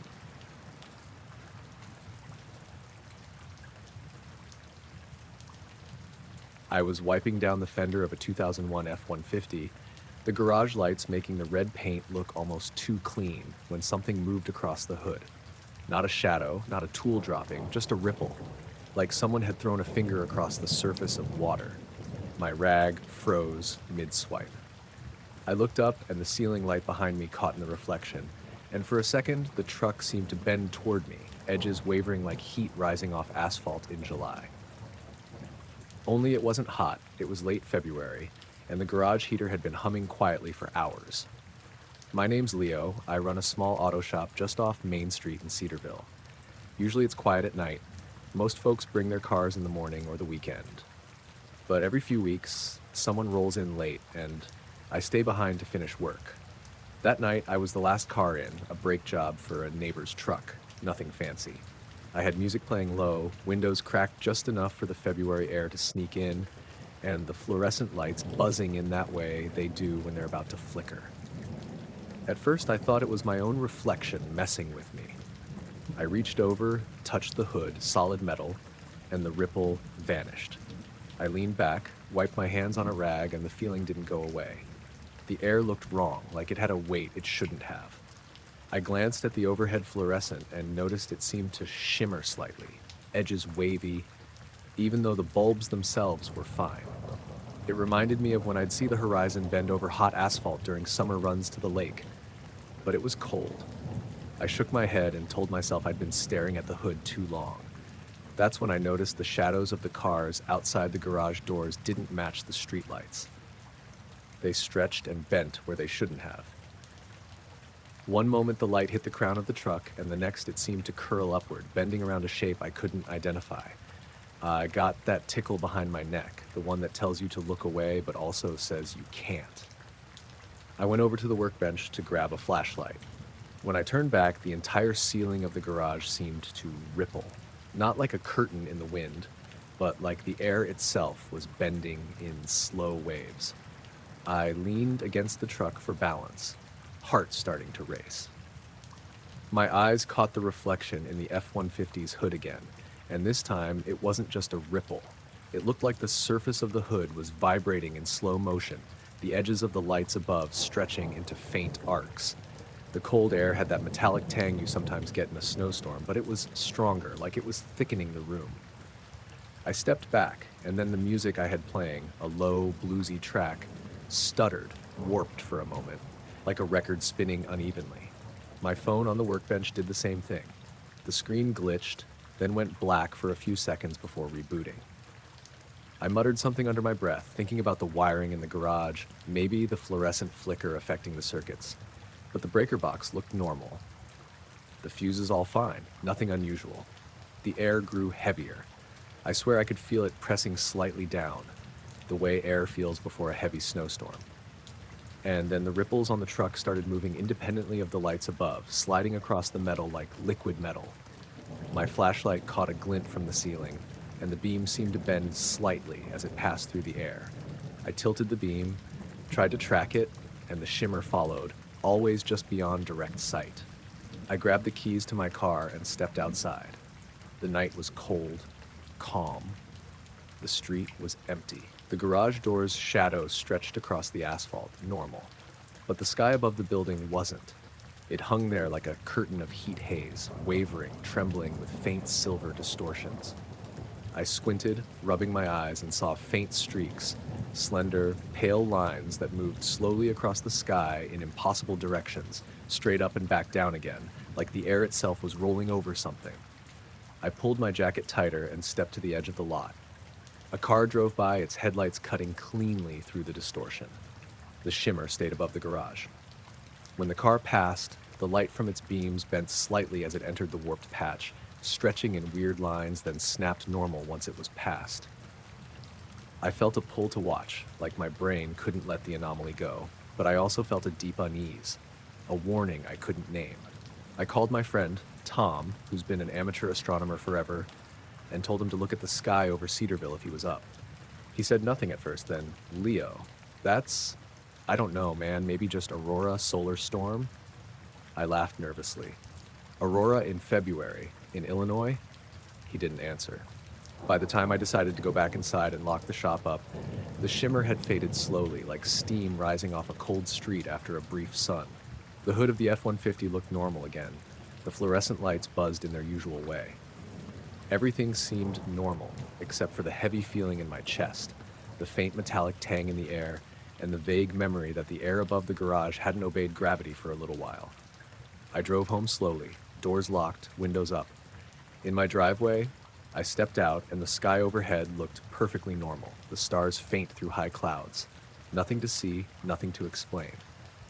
But I knew what I'd seen, felt, and I kept catching myself glancing at the garage from the end of the street. The next morning, everything seemed as it should. No traces, no physical evidence. The metal on the truck was cool and solid. The heater was just humming. But I remembered the ripple, the shimmer, the air bending like liquid above the ceiling, and the way my skin had felt like it was vibrating in time with something I couldn't see. I've gone back to that garage plenty of nights since. Nothing ever happened again. The tools are still lined up the same, the trucks sit where I left them. The fluorescent lights buzz normally, the air feels cold, empty, normal. But every once in a while, late at night, I swear I see the metal surfaces flicker with a hint of motion. Just a hint, like a memory of what was up there, hovering and bending the night sky itself.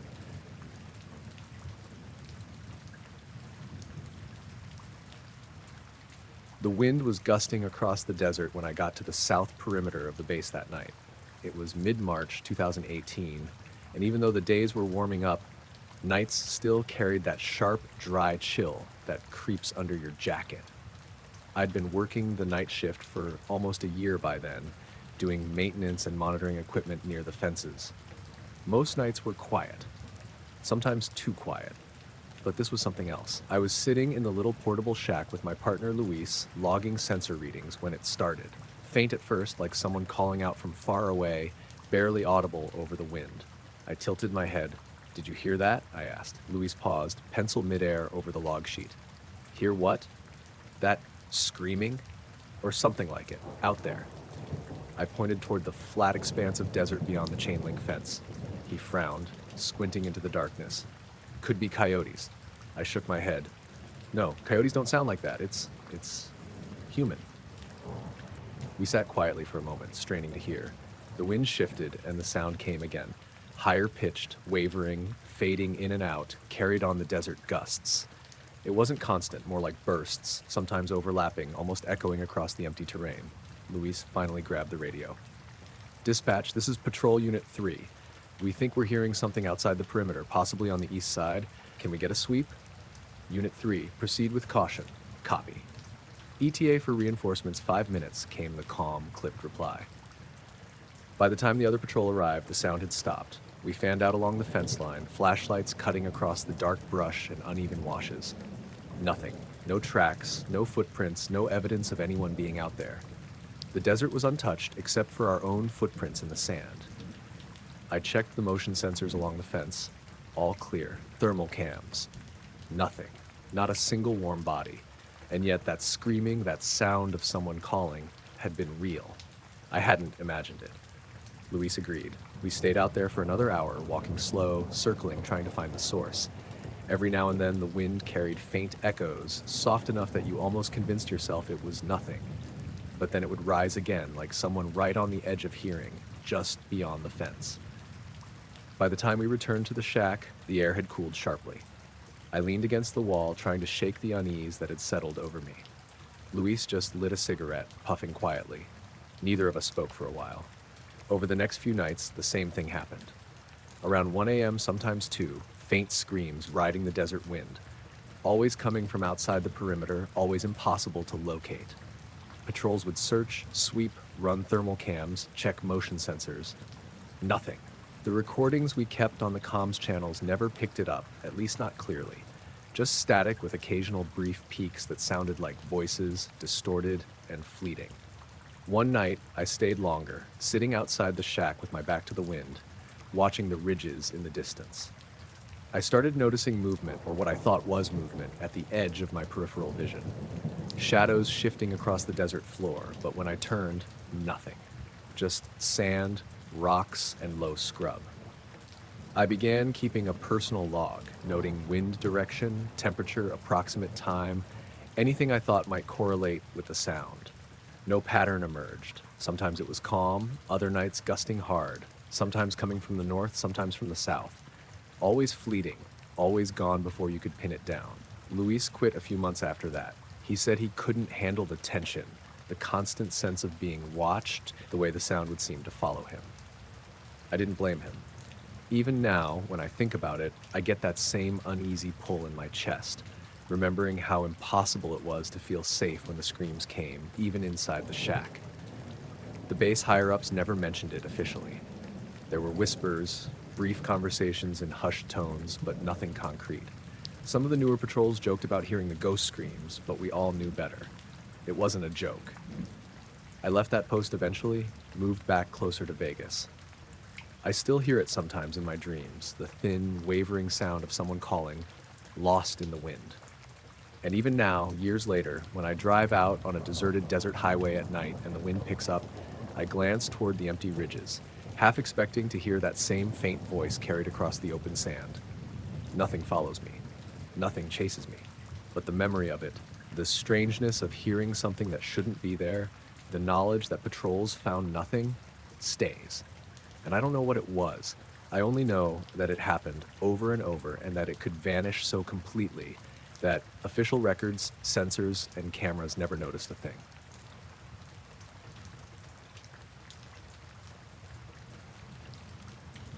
I was a contractor at Area 51 back in 2011, mostly doing routine electrical work and maintenance on some of the older hangars out near the northern end of the base. I'd done nights before, but this one was late summer and the heat had dropped enough that the desert didn't feel like it was trying to cook you alive. I had my tools, a small flashlight, and my truck parked just outside the main door of Hangar 7. Nothing out of the ordinary had happened during my day shift, and I was looking forward to finishing the wiring and heading home. It was around 11:30 p.m. when I got the call from my point of contact, a civilian engineer named Carson. He needed me to check some wiring in a section of the hangar that had been decommissioned for years. I didn't think much of it. Old hangars got repurposed all the time. The place smelled like metal and concrete dust, with a faint trace of ozone that I assumed came from the emergency backup generators. I switched on my flashlight and started moving along the main corridor of Hangar 7. The beam cut through the darkness, bouncing off machinery I didn't recognize, and stacks of crates labeled with codes I wasn't supposed to know. My boots echoed against the concrete floor. That's when I saw it, or thought I did. There was a figure at the far end of the hangar, moving between the rows of crates. It looked humanoid, tall and thin, but the details were fuzzy, like a heat shimmer on asphalt. At first, I figured it was another worker or one of the base security officers doing a patrol. "Hey!" I called out. Nothing. The shape continued moving smoothly, almost gliding. I moved closer, trying to get a better look. My flashlight beam swept over the floor between me and the figure. No footprints. The concrete was bare, the dust undisturbed. That didn't make sense. I stopped, shining the light directly at the shape. For a moment, it seemed to pause, like it had noticed me. Then it moved again, disappearing behind a row of machinery. I turned on my radio. "Carson, did you or anyone else just walk through the North Bay?" Silence. I tried again, louder. "Hello?" No reply. The radio crackled normally, but the control center didn't respond. My stomach tightened. I walked toward the end of the hangar slowly, careful not to make any sudden movements. The shape didn't reappear, and there was still no trace of it on the floor. I thought maybe it had been a shadow or a trick of the light, but my flashlight cut through the darkness clearly, and nothing else looked like it could cast that kind of shadow. By then, my nerves were on edge. I moved through the hangar, checking behind machinery and crates. Every step echoed.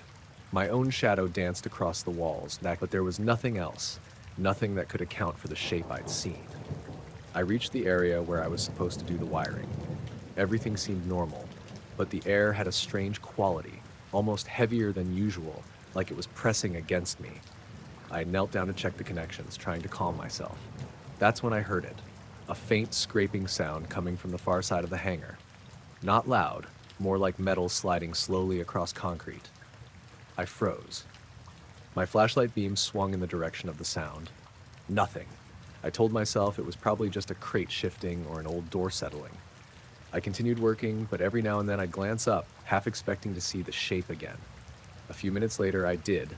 It was at the far end again, standing between two pieces of machinery. Same tall, thin, humanoid form. I called out once more. Nothing. I tried waving my flashlight. The shape didn't react. Then, as I watched, it moved slightly, then vanished again, leaving the concrete floor entirely bare. No footprints, no dust disturbed. I decided to finish quickly. The wiring was simple, but I couldn't focus. Every sound echoed too sharply. Every shadow seemed alive. I packed up my tools and started toward the exit. As I got closer to the main hangar door, I noticed something else. The temperature felt cooler, despite the summer heat outside. I could see my breath in the beam of my flashlight. That made no sense. The doors were open to the outside air, but it was dry, warm desert night air. My breath shouldn't have fogged like that. I stepped outside, the desert sky dark with a few scattered stars. My truck was where I'd left it. I glanced back toward the hangar. The doorway was empty. Nothing moved inside. I drove back toward the main base complex, lights dimmed to avoid detection by security cameras. The next day, I asked Carson if anyone else had been in Hangar 7 the night before. "Nope," he said. "You were the only one." I hesitated, but didn't mention the shape. He'd probably think I was joking, or worse, that I'd lost it. Over the next few nights, I kept seeing strange things, mostly small stuff at first. Shadows that didn't match objects, faint hums of machinery in decommissioned areas, the occasional flicker of light where none should be. I told myself it was fatigue, stress, the desert messing with my mind. Then I saw it again. I was in a different hangar, checking the HVAC system late at night. I caught movement from the corner of my eye, a tall, thin figure moving smoothly across the floor. My flashlight swept over it. Nothing. The floor was clean, no footprints, no dust disturbed. I called out. Nothing. After that, I started avoiding those sections of the hangars whenever possible. I worked quickly, never lingering, and I never mentioned the shape to anyone else. I wasn't ready to be laughed at, and I wasn't ready to be reassigned to some new evaluation program. Years later, I still think about that hangar. I don't know what I saw, and I never got a straight answer. The concrete was untouched, cameras recorded nothing, and the shape didn't leave a trace. But I know what I saw with my own eyes. I can still picture the form, gliding silently between machinery, disappearing without a sound or a mark. Sometimes I drive out near the desert, away from lights and towns, and I swear I catch glimpses of it again, tall, thin, moving just at the edge of my vision. And just like before, when I blink, it's gone. No footprints, no evidence, nothing to prove it was ever there. I came home that night alive and unharmed, but I've never been able to shake the feeling that I wasn't alone in that hangar, and whatever it wasn't human.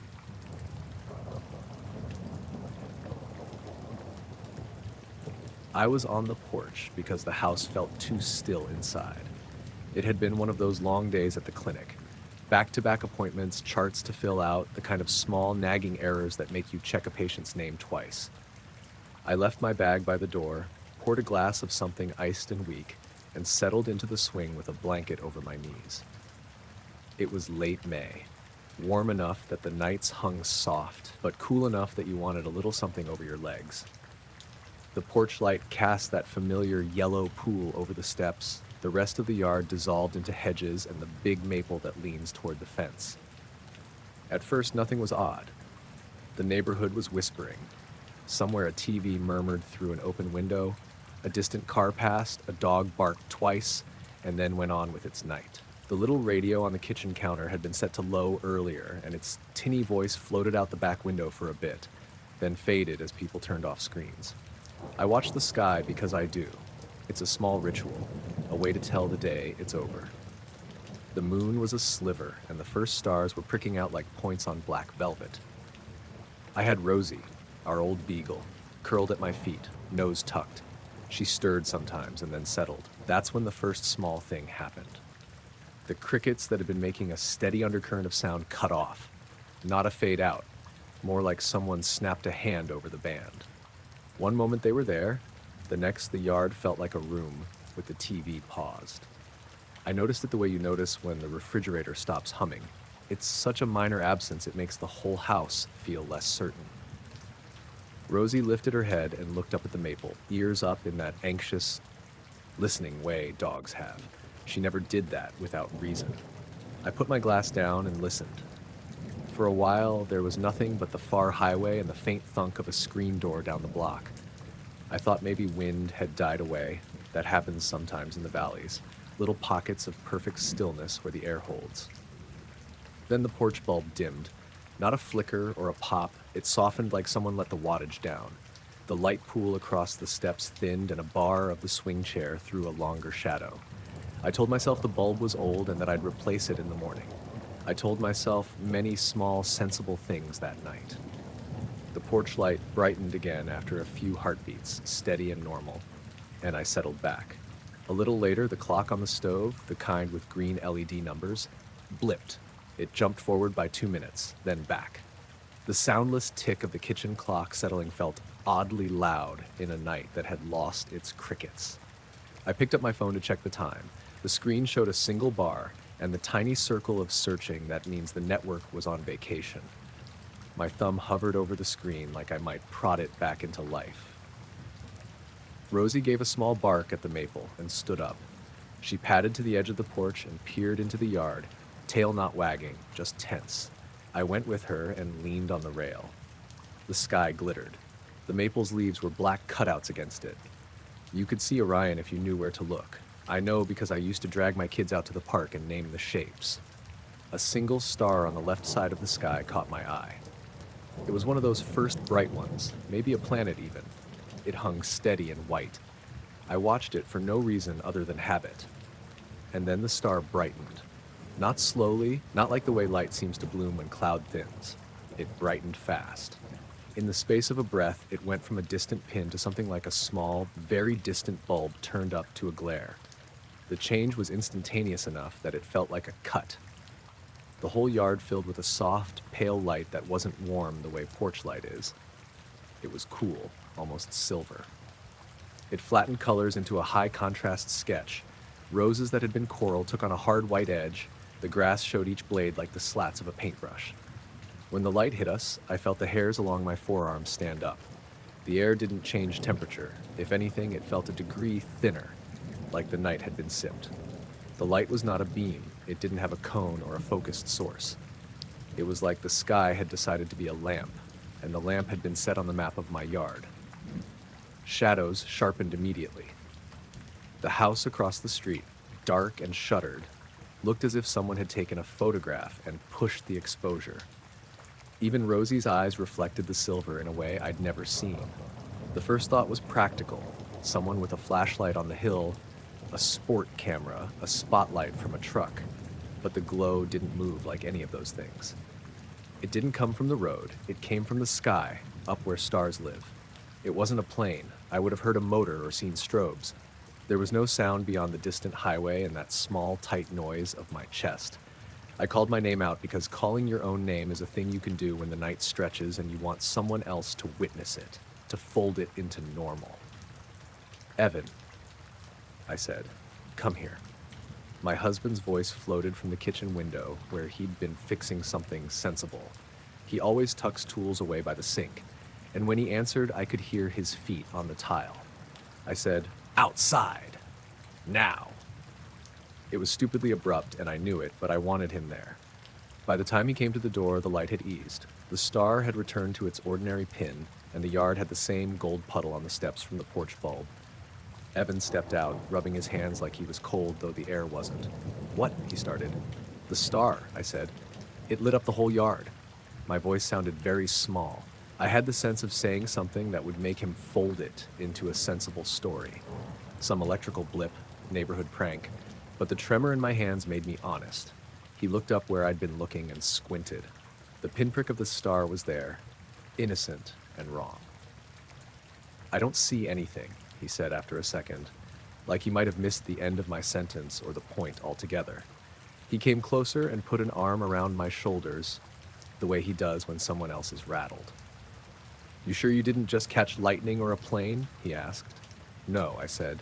It was bright. It lit everything, like daylight. I told him how the shadows had become sharp and how the roses looked white-edged. I told him Rosie had looked at the sky like she'd seen a person. He listened the way he always does, slow and available. And then, without meaning to sound unhelpful, he said, maybe your eyes were tired. We stood there in the cooling gold of the porch bulb, and I watched his face look for the practical thing. He was trying on reasons the same way someone tries on coats to see which fit. I wanted him to say, I saw it too, because shared witnesses make events less slippery. But he didn't. He only said, want me to check the street? And I said yes. He walked to the edge of the yard, down the path, and leaned over the low fence. The street was the same as always, a parked car near the lamppost, a silhouette of a man walking his dog farther down, the soft orange of sodium lights. He checked over his shoulder and then came back without looking alarmed. Nothing odd, he said. He tried the radio in the kitchen, flipped through channels. The tiny blue LED on the stove blinked its clock, the same numbers as before, 11:43, and didn't stutter. The router's little light kept blinking its polite pattern. My phone, which had shown 1 bar, came back to full signal as if the world had never been absent for a second. The porch bulb held steady. The sky, to everything else, behaved like an old friend. I kept thinking about the light while he made us tea. I kept replaying that instant where the yard went from ordinary to near daylight, and how the roses looked like they'd been sketched in white. I felt silly and small for being thrown by a blink of brightness, but a part of me had been unsettled in a way I couldn't name. The ordinary things of the house, mug handle, tea steam, the soft ticking of the clock, were a small, precise proof that the world had not ended, not even a little. We didn't tell anyone. Who would you tell? I thought of calling the neighbor who charts weather out of habit. I thought of the city police or an astronomer at the university. And then the practical pile formed again. You have patients in the morning, bills, a child's rehearsal. The list of what must be done shrank the night down to normal size. I wrote a note and left it in my phone. Saw a bright skylight, 11:38 p.m. No details, just a stub of evidence. That night I woke twice and went to the window because habit is an odd form of superstitious logic. The sky was the same as it had been before. Stars, moon bit in a sliver. Rosie slept in her crate, lungs slow and steady. The next evening, the news was full of a local council meeting about zoning, nothing about lights or sky phenomena. The week after that, I walked the yard in daylight and looked for any scorch on the grass, a melted leaf, anything to explain the intensity of the brightness. There was nothing unusual, just the ordinary tracks of the sprinklers and the faint ring where a bird had pecked last week. Sometimes I caught myself staring up, waiting for the star to flare like a hand turning a switch. I kept expecting some repeat, a pattern, a reason. Life resumed its usual steady sequence: work, dinner, the town routine. The note on my phone sat there like a small relic. Saw a bright skylight, 11:38 p.m. I read it sometimes, like reading an odd sentence someone else had written about the world. I don't have a tidy explanation. I only have the memory of that sudden high white light, the way it sharpened shadows and flattened color, and the fact that by the time Evan reached the porch, the sky had closed its mouth and resumed the business of being night. The garden looked the same as it always had, the roses no paler than before, and the maple's leaves resumed being nothing more than leaves against the sky. The event folded itself into the night with the quiet persistence of some things that don't need telling.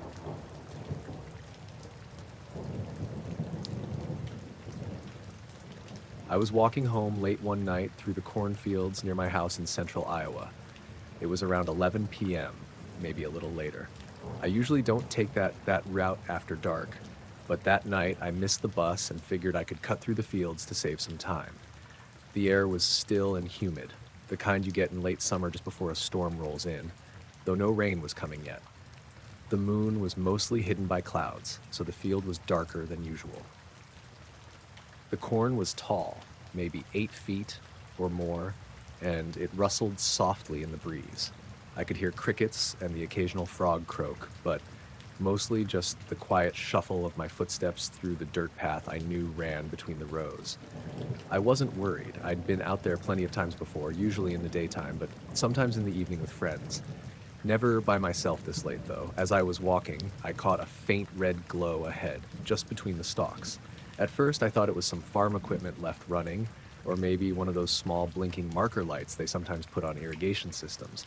The lights were small and blinked slowly, red and soft, like the tail lights on a tractor.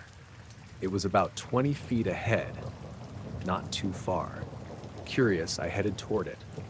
As I got closer, the lights seemed to lower from where I thought they were. I looked more carefully and realized they weren't on any machines or poles. Instead, the red lights hovered just above the ground, flickering gently like little fireflies, but in a very steady pattern. They didn't flash wildly or move around erratically, just a slow, rhythmic blink. I stopped and looked around, trying to figure out what was going on. The corn around the lights didn't move, except when I brushed against it. The lights then slowly began to rise. Not fast, more like a smooth, careful float. They lifted from just above the dirt up to about eye level with me, maybe 4 or 5 feet off the ground. I swear they didn't drift away or scatter like bugs might, just moved straight up, one after the other, as if someone was raising them by hand. I was getting a little uneasy now, but I wasn't sure what I was even seeing. I called out softly, "Hello?" But there was no answer. The lights blinked in the same slow pattern. Nothing changed except they were all at roughly the same height now, facing me from the rows on either side. My heart was starting to beat faster, and I pulled out my phone, flipping on the flashlight to get a better look. The moment the light came on, the red lights vanished. Just gone, like they were never there. The cornfield was pitch dark again, except for my phone's beam cutting through the stalks. I stayed still for a moment, scanning with the flashlight. Nothing. No sounds except my breathing and the usual bugs. I turned the light off and took a step forward, then another. The silence pressed in, thick and heavy, like the air was holding its breath. I was about halfway through the path when I heard a soft tapping behind me. Not loud, more like a faint knocking sound on the stalks, rhythmic, almost like a code but slower. I spun around, shining the flashlight back, but nothing was there. No movement, no shadow, just empty corn swaying lightly. I tried to convince myself it was a branch, or maybe an animal, a raccoon or a bird maybe. But the tapping stopped as suddenly as it started, and I didn't hear anything else. I didn't want to stick around, so I quickened my pace, walking faster through the field. The path wasn't straight. It twisted a little with the way the crops were planted, so I had to be careful not to trip. The night felt colder now, even though the air hadn't changed much. Then I noticed something else. The flashlight on my phone started flickering, just for a second, then back on. I tapped the screen, tried to reset it, but it was glitchy, dimming and brightening like it was struggling to stay on. I stopped again, looked around. That's when I heard it. A low humming noise. Not loud, maybe just a few feet away, but definitely there. It wasn't mechanical like a tractor or electric like a power line, more like a deep, constant vibration that made the hairs on my arms stand up. I pointed my phone toward the sound, but the beam was too weak now to see anything. I tried to stay calm, telling myself it was probably some animal or wind through the stalks, but I was wrong. Suddenly, the humming stopped, and the air grew dead quiet again, like someone had flipped a switch. I felt my skin prickling, like I just walked through something cold and invisible. I didn't like it. I didn't want to be there. I started moving again, faster now, the corn rustling loudly as I pushed through.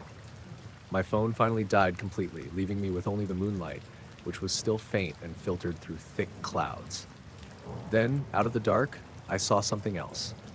A pair of red lights blinking slowly, low to the ground again, just like before. They were exactly where I'd seen the first set when I started. I froze.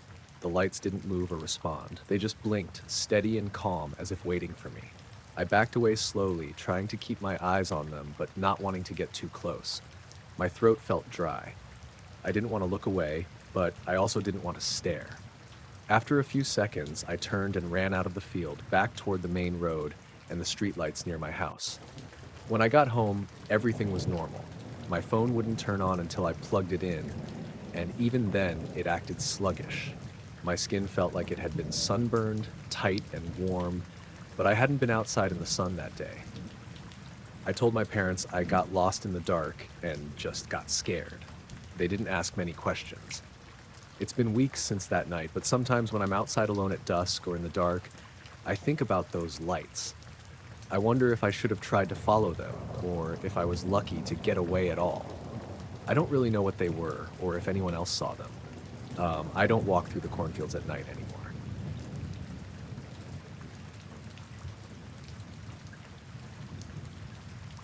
I set up camp on the west shore of Loch Marie late that afternoon, just as the sun was starting to dip behind the mountains. I'd taken the old road from Aknasheen, the one that narrows to barely a single lane and snakes between thick pine forests and peat bogs. I liked the drive for its quiet, no tourists this far out, just the smell of wet heather and the occasional sheep on the shoulder. I was there mostly for the sunset. My camera bag was stuffed with lenses and tripods. I've always liked landscape photography, the kind that makes the loch look endless and the mountains taller than they really are. I set up on a little clearing just above the waterline where the grass slopes gently into the loch. The light was golden, spilling across the water, catching the pine needles in a soft glow. I took the first few shots, adjusting my tripod, moving the camera back and forth. Nothing unusual yet. A few midges swarmed around my head, but I didn't mind. The wind was calm, almost unnaturally still, which made the water mirror flat, perfect for reflections. I crouched to check my first pictures on the screen. That's when I thought I saw a flash, a quick glint at the far end of the loch, but I blinked, and it was gone. I shrugged. Maybe the sun had caught a ripple in the water, a reflection from some rock. I took another shot. Another flash, just for a fraction of a second at the same spot, though the light didn't make sense. My eyes strained, but the horizon was empty. No birds, no planes, no clouds. Just the mountains, the loch, the trees. By the time I had set up for a wider shot, the air had gotten colder. The kind of chill that sneaks into your hands and nose even when you're wearing gloves and a wool hat. I remember thinking how quiet it was. Not just the loch or the wind, but even the usual distant hum of traffic from the main road seemed gone. I raised the camera again, framing the loch, the sky streaked with pink and orange. I snapped a series of photos, each one a few seconds apart, trying to catch the last of the light. That's when I noticed it, or at least what would show up later. In every single frame, at the far edge of the loch, there was a small, triangular shape. It was faint, metallic-looking, moving impossibly fast across the water. I didn't see it with my eyes, only on the screen. At first I thought I'd misclicked, some lens flare or motion blur artifact. I moved the camera, snapped again, same thing. The shape had shifted in position, always triangular, always moving, always beyond my ability to see it without the camera. I lowered the camera, scanning the loch with my own eyes. Nothing, no sound, no ripple, no trace of movement. My pulse picked up. I pointed the camera again, clicked, and checked the screen. There it was again, closer this time, as if it had been tracking me. I walked a little closer to the water, my boots sinking into the wet grass. The air smelled of damp pine and earth, exactly as it had before. Nothing seemed different, except for the nagging feeling that I was being watched. I glanced behind me. The trees were still, the shadows deep, but the loch, flat and silver in the dying light, was perfect. Yet I could feel it. Something had moved out there, something that shouldn't be able to hover above the water, move so fast and leave no trace. I took a few more photos, backing up slowly. That's when I noticed the faintest vibration in the ground, like a soft thrum. Not the wind, not water, just this steady pulse beneath my feet.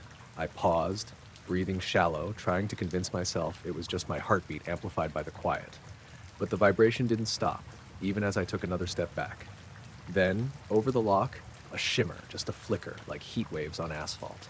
The triangular shape appeared again, now faintly glowing, moving in a straight line that made no sense with the wind or the water. I swiveled my tripod, following it, but it moved faster than my eyes could track. By the time I looked up, it was gone. Nothing left. The loch was calm, the mountains shadowed, only my pulse and that faint thrum remained. I packed up quickly as the last light left the sky. The vibration underfoot stopped once I moved away from the clearing, as if it had been tied to that specific spot. I kept checking the tree line behind me, half expecting to see something, anyone, but there was only the night settling over the hills. Back at the campsite, I pulled out my camera and scrolled through the images on the LCD.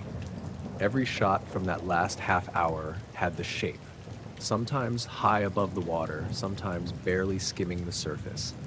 Always triangular, always moving impossibly fast. My hands shook as I zoomed in.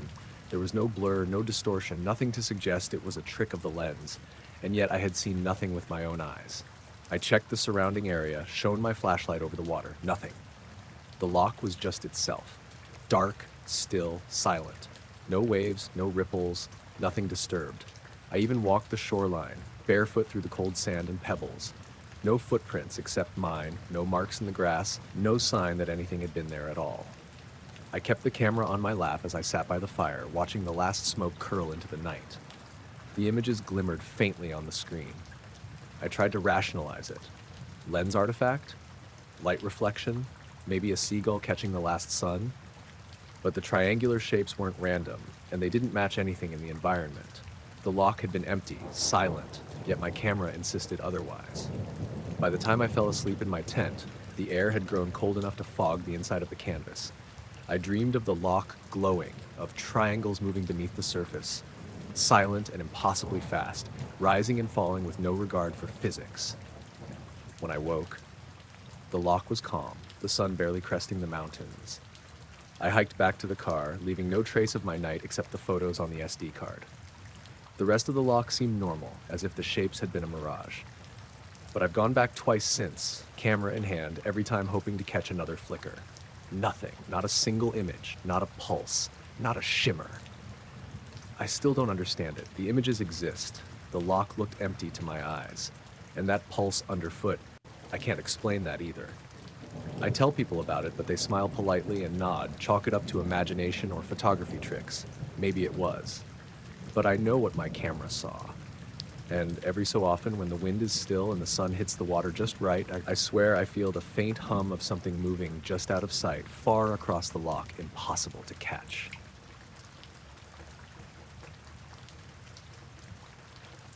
I'd been training for months to do Ben Nevis in winter conditions. It wasn't anything extreme, just a personal challenge.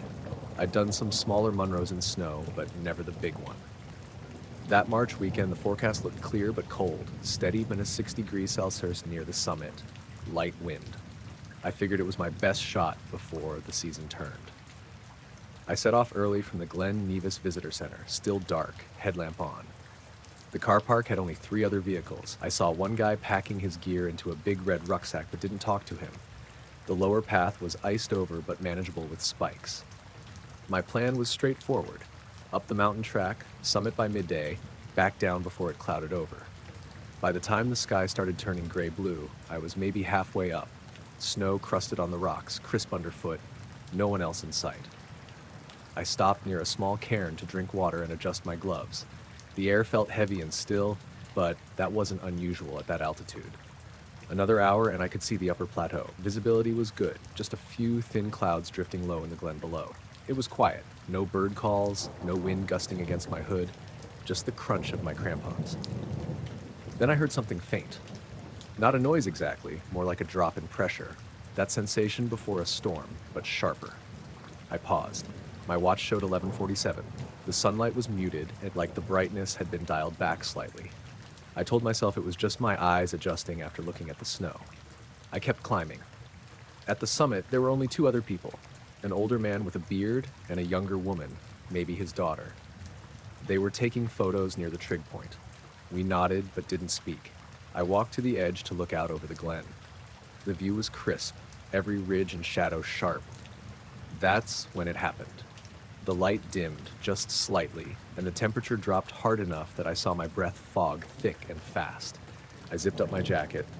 No wind, no sound, nothing moving, but a dark shape slid across the snow. It wasn't a cloud shadow. It was perfectly triangular, like a cutout.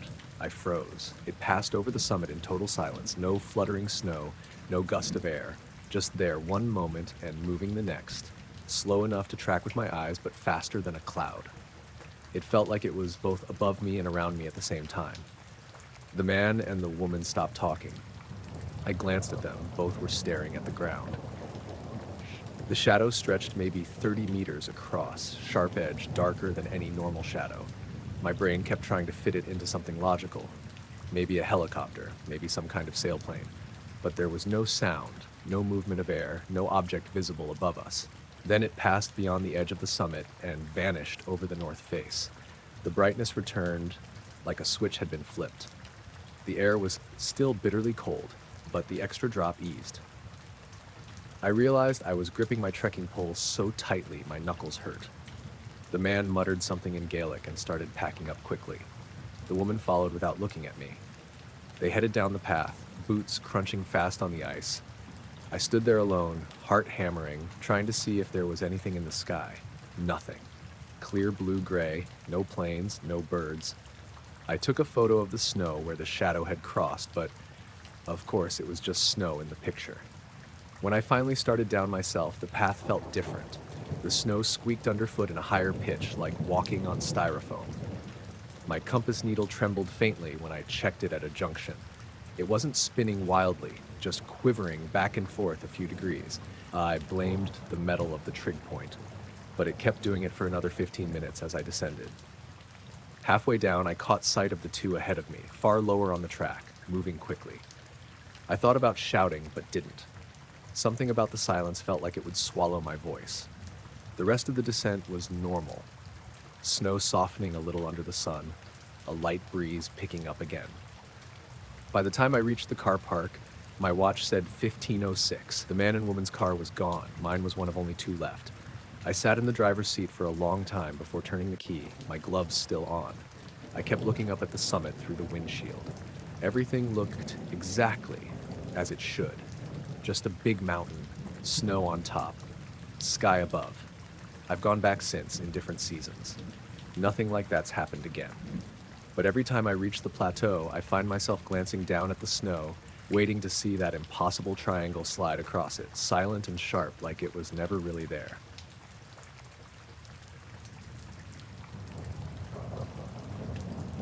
It was just after midnight when I noticed it. I'd been sitting in the living room of my flat in Leith, scrolling on my phone with the TV muted. The curtains were half open, and from my window I get a clear view south toward Arthur's Seat if the sky isn't too heavy with clouds. That night, it was cold and still, the kind of autumn night where the air outside looks sharp. I leaned back on the sofa to stretch and happened to glance out the window.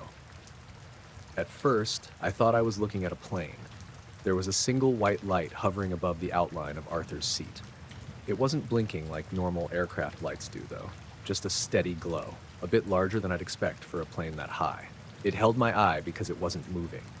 I sat forward, elbows on my knees, and kept watching. The light hung there for maybe 10-15 seconds, perfectly still. Then it blinked. Once. Twice. 3 times. Clean, sharp flashes like a camera going off but brighter, and each separated by a second or two. The instant after the third blink, it slid sideways across the sky. Not upward or downward, not fading like a plane turning, just a clean, horizontal streak to the left, faster than anything I've ever seen move across the horizon. It stopped dead for a split second, then shot again in another direction and was gone. I got up and pressed against the glass. The whole skyline above the hill was empty. No light. Nothing. The sky had that thin veil of clouds lit faintly orange by the city, but there was nothing where I'd seen it. I stood there for a while, convincing myself I'd maybe seen a drone. Edinburgh's full of tourists and people fly drones around Holyrood Park all the time, though not legally that late at night. But no drone I've seen moved like that. The sudden stop alone didn't make sense. I told myself to let it go and sat back down, but I couldn't shake the feeling. I kept the curtains open and found myself looking back every couple of minutes. Around half an hour later, I noticed something strange again. Not the light, but the street below. The stretch outside my building is usually quiet at that hour. Maybe the odd taxi or someone walking home. But that night, it was dead. No cars, no footsteps, nothing. I live on a corner, so I usually see traffic lights change, even if nobody's there, the green glow against the stonework. It was like the whole street had paused. I switched the TV off and just listened. Normally, you hear distant hum, engines, people laughing a few streets away, the faint clatter of bins if it's collection night. That night it was silent, so silent that I could hear my fridge humming from the kitchen. Then a low vibration passed through the window pane. Not strong, not like a lorry going past, more subtle. The glass gave a faint buzz under my hand. I pressed my palm against it and felt it tremble once, then again, like something distant was pulsing. I turned back toward Arthur's Seat. The sky was still empty, but the glow of the city seemed oddly dim. I blinked and rubbed my eyes, thinking maybe I was overtired. When I looked again, I could just barely make out a faint shape above the hill. It wasn't lit, not like the earlier light, but darker than the sky itself, like a shadow cut out of the clouds. It was big, too, larger than a plane, though it didn't have any edges I could clearly see. It looked almost smudged, like a thumbprint on glass. I leaned so close to the window my breath fogged it up. The vibration came again, and this time my floorboards creaked, even though I hadn't moved. I flicked off the lamp in the corner so the room was dark and crouched near the window. I didn't want whatever it was to see me, though I couldn't explain why that thought even crossed my mind. The shape hovered there for maybe a minute. No lights, no sound, except that faint vibration you felt more than heard. Then in an instant it shifted, straight upward this time, vanishing into the low cloud. 1 second it was there, the next it wasn't. The vibration stopped immediately. I stayed frozen, waiting. My eyes scanned the sky until they hurt, but nothing else appeared. After a while, the normal sounds of the city started up again. A car passed. Somewhere a siren wailed faintly. I hadn't even realized how tense I was until my shoulders started aching. I pulled the curtains shut and sat on the floor back against the sofa. I didn't look outside again the rest of the night. Even in the morning when I opened the curtains, I half expected to see something hanging there. But the hill was just a hill again, and the city was its usual noisy self. I didn't tell anyone at work about it. I couldn't think how to explain it without sounding ridiculous. All I know is I saw that light blink move faster than anything I've ever witnessed, and then something much bigger was sitting there in the sky over Edinburgh. So quiet and still, it made the whole city feel wrong.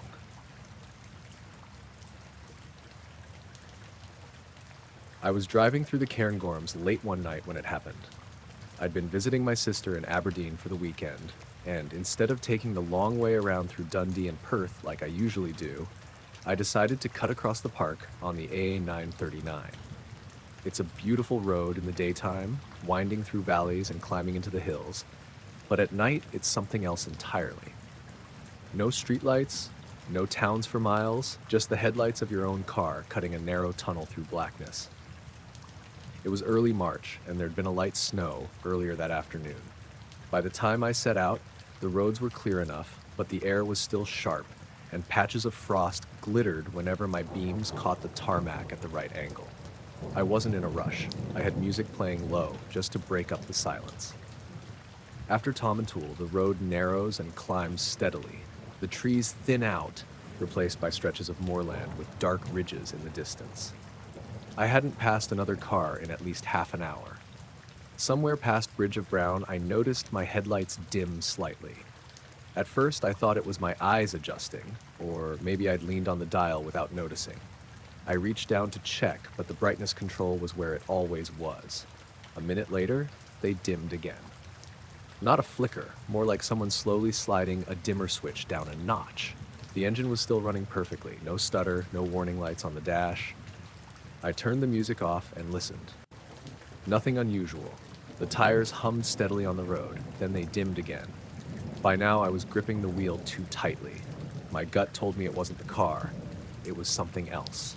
The beams didn't go completely dark, but they were pale, washed out as if the power feeding them was being drained. I slowed to about 30 and scanned the hillsides. That was when I saw the lights. Above the tree line to my left, maybe half a mile off, 3 faint orange points hung in the sky.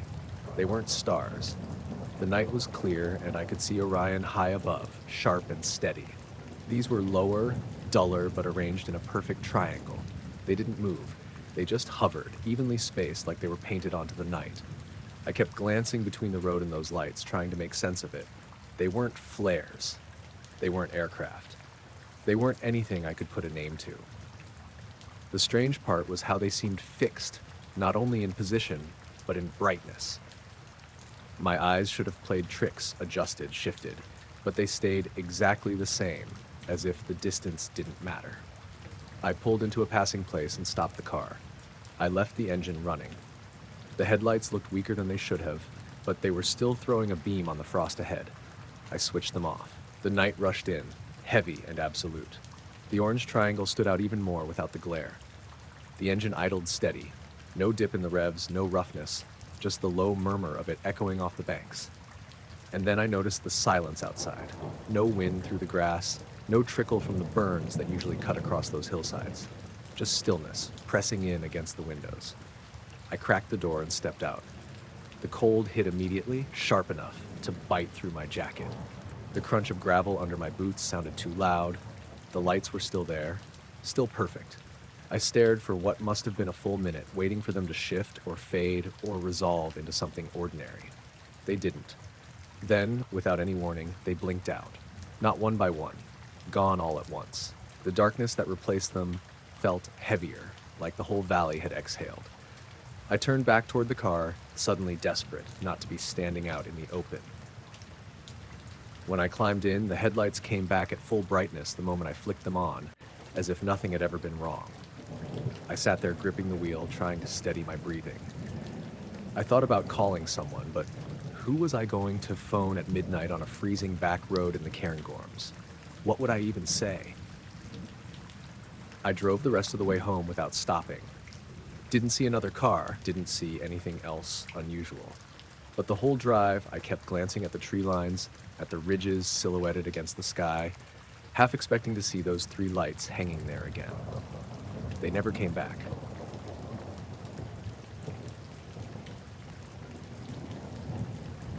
I was camping near Loch Ness with my friend Callum last summer when it happened. We'd been talking about doing it for years, just picking a quiet stretch off the tourist path and setting up for the night. No hotels or crowds, just the loch and the hills. We both grew up in Inverness, so the area wasn't exactly unfamiliar, but I'd never actually camped right on the water before. It was early August, warm enough that the midges were a constant nuisance, though we'd brought plenty of spray. The day had been clear, with only thin clouds hanging above the hills, and by the time the sun dipped, the water had taken on that slate gray look that makes it seem heavier than it really is. We'd pitched our little tent just back from the shoreline on a flat patch of grass. No one else was around, at least not within earshot. We made a small fire, cooked some sausages, and had a couple of beers.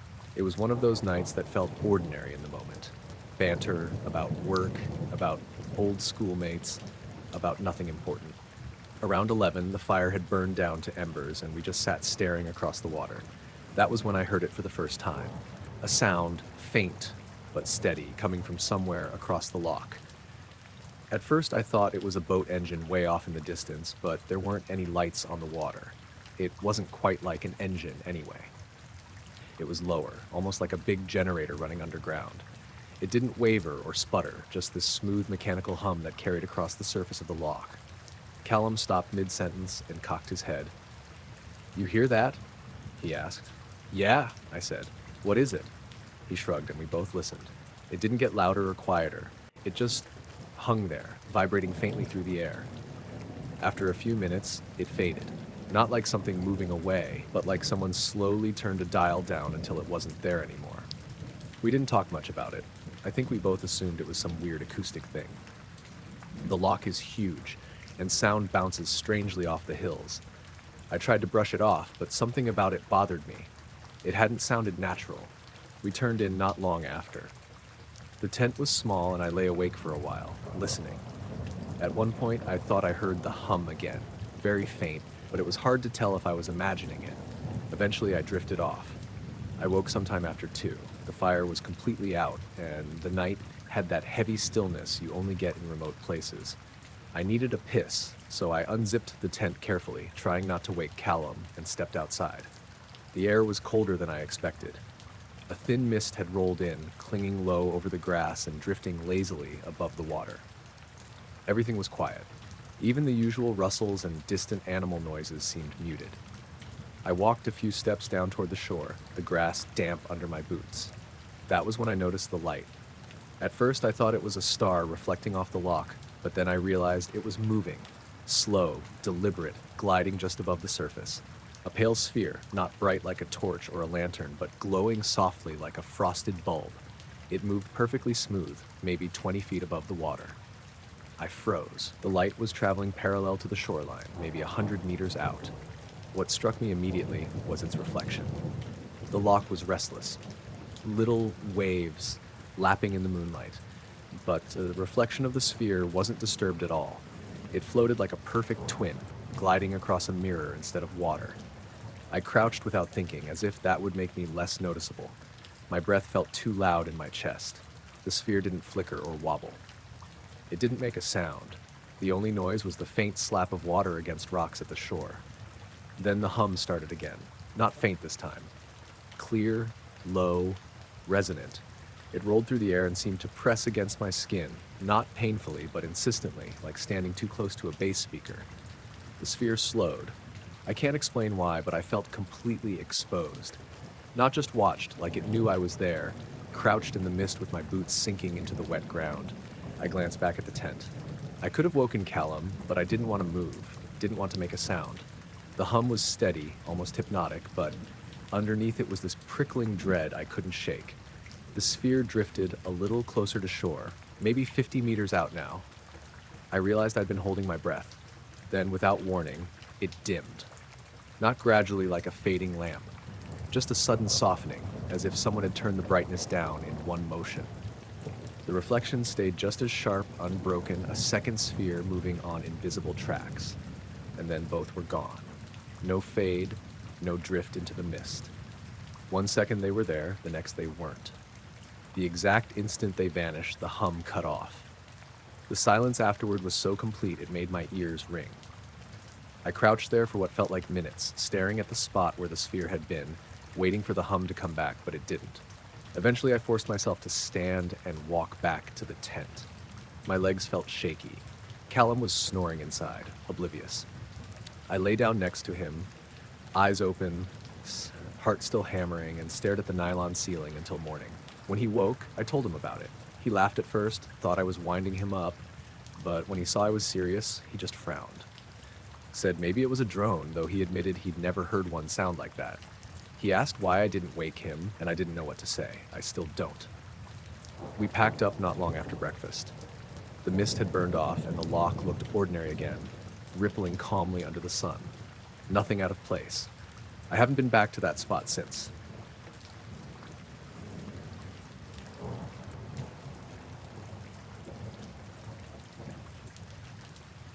I hadn't planned on staying out late. I went down to Blue Water Lake because Mason's kid had his baseball game canceled and he couldn't get off work to go, and I needed the quiet. I've been going to that little cove for years with a Coleman lantern, a cheap rod that never catches much, and an old aluminum skiff that leaks in one spot if I don't bail it. It's not a complicated ritual. Set out at dusk, sit, watch the dark come in over the trees, listen to the water, and keep the problems of the week small by comparison. That night was warm and humid, the kind of heat that makes the air feel slow. The highway a few miles away hummed faintly through the trees, but once you're 100 yards off the boat ramp, it blurs into a background drone you hardly notice. I pushed the skiff out myself because Mason wasn't there to help. There was a thin mist rising off the surface as I rowed toward the center of the cove. I joked to myself about being a cliché, old man in a boat, cheap rod, the whole routine, but it was exactly what I wanted. Nothing to think about except how my bobber sat in the water. I set the lantern on the stern and clipped the fishing light to the pole. It's not bright, just enough to see the line and a little circle of water. The sky over the lake was clear, a few scattered clouds to the west and a thicket of stars overhead. Everything was ordinary for nearly an hour. Frogs called from the cattails, a heron materialized and stalked along the far bank, and once a raccoon nosed the shore like a late-night prowler and then disappeared. The skiff creaked and I hummed off-key to the radio that I'd tuned in before I left the ramp. Country station, weak but steady. I didn't expect much from the night and got exactly what I wanted. The first odd thing happened around 10:30. The frogs stopped. It wasn't a gradual quieting. One moment they were doing their usual chorus, the next, the sound cut off as if someone had snapped a switch. The silence was loud enough that I heard the chain on the anchor clink against metal. I looked up, and the sky was the same. The moon had sunk lower, but the stars were sharp. I told myself the frogs had gone to sleep, or that a predator had worked the bank, but there was no movement along the reeds. That little unnatural quiet sat with me. I trailed my hand in the water to keep from thinking too much. The surface was glassy where my hand passed through it. A faint warmth rose off the water, like you get after a hot day when the surface keeps clinging to heat. The radio sputtered and then cleared. The song stuttered for a beat and resumed at the right place, which was the kind of mundane little glitch you expect with a weak signal. I laughed at that one, because it's easier to laugh than to feel the hair rise along the back of your neck. A second odd detail, the insects. Usually on nights like that, the air is thick with moths and gnats, especially at the edge of the lantern light. That night, there were almost none. I saw the occasional moth flap by the lantern, a lazily looping silhouette, but the cloud of tiny winged things that usually hangs just off the surface of the water never showed. It felt like someone had swept the air clean. I baited the hook with a nightcrawler and threw the line out. Nothing. The bobber sat there, patient, while crickets from the distant bank resumed a soft rustle. I watched the capillaries of currents by the reeds as a breeze feathered them. Then, without any sound at all, a band of white light came down through the sky and struck the surface of the lake maybe 30 yards from me. It was the strangest thing I've ever seen. I'm not good at technical optical descriptions. My first thought was beam, because you immediately think that way. But it wasn't a spotlight from a plane or a flashlight on a pole. There was no source I could see. The white column appeared to fall out of the sky and pierce the water like a knife. Where it hit, the lake lit up from within, as if the water itself had become a shallow, unblinking star. Tiny something, fish perhaps, jerked away from the column, a ripple of motion, and I was sure for a heartbeat I heard the soft slap of something moving below the surface. But that could have been my own breathing feeding me an idea. There was no sound, no motor, no mechanical hiss, nothing. The radio didn't change, the heron on the far bank didn't startle, and the night felt wrapped in a bubble where only the light existed. The column lasted maybe 2 or 3 seconds. I counted them, because that's what you do when your brain wants numbers and facts, as if counting might anchor the moment to sanity. Then the white light folded up on itself and vanished. The water went dull again. The frogs remained silent. My first reaction was practical disbelief.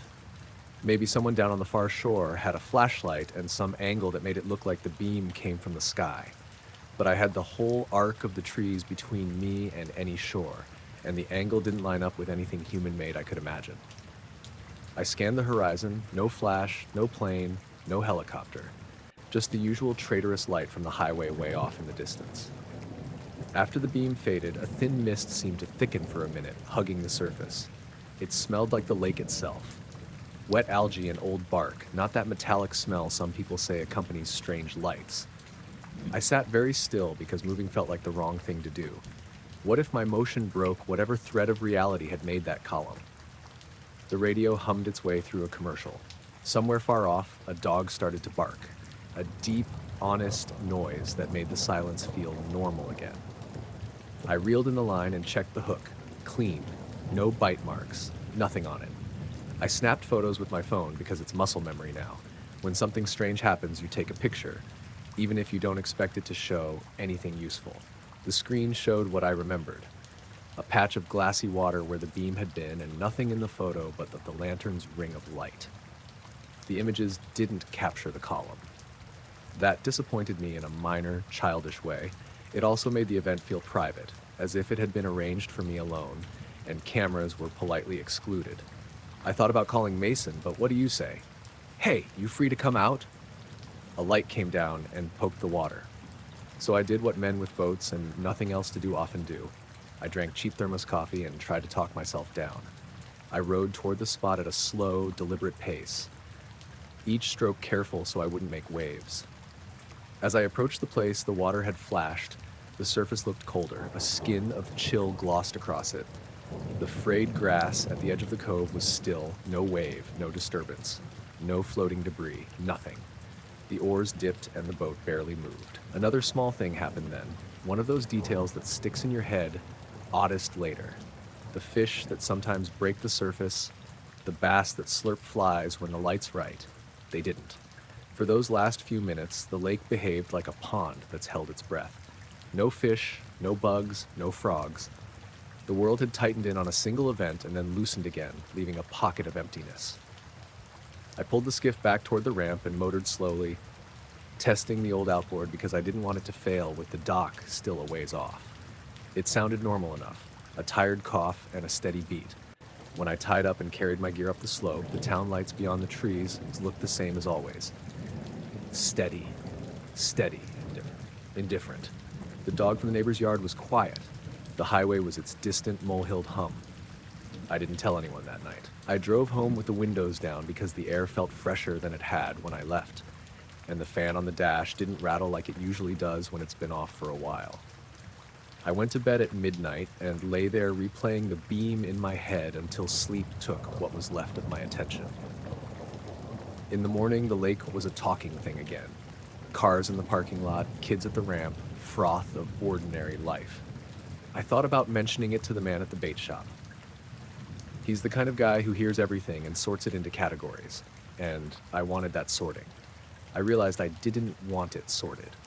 Part of me liked holding the thing private, a small unshared oddness that made the water feel less like a commodity and more like a place with edges. It's been a couple of weeks. I still go out some nights when I can. The frogs have been a little thin where they used to be loud, and once I noticed, a week after, an odd ring of bubbles clustered where the beam had hit. They disappeared by morning. Mason asked if I'd caught anything. I told him the honest answer, no, but I'd seen something beautiful and strange, and I didn't know whether to square it away with explanation or keep it as a plain, private, not quite anecdote. I sleep fine most nights now. I keep the boat at the ramp, the lantern in the corner of the garage, and the thermos where I can reach it. I don't expect any more lights to come down. If they do, I'll row out and watch, because at some point I decided I prefer the uneasy truth of a thing seen to the tidy nothing of a thing omitted. For now, the lake is back to being just a lake, and I'm content with how impossibly small and solid that is.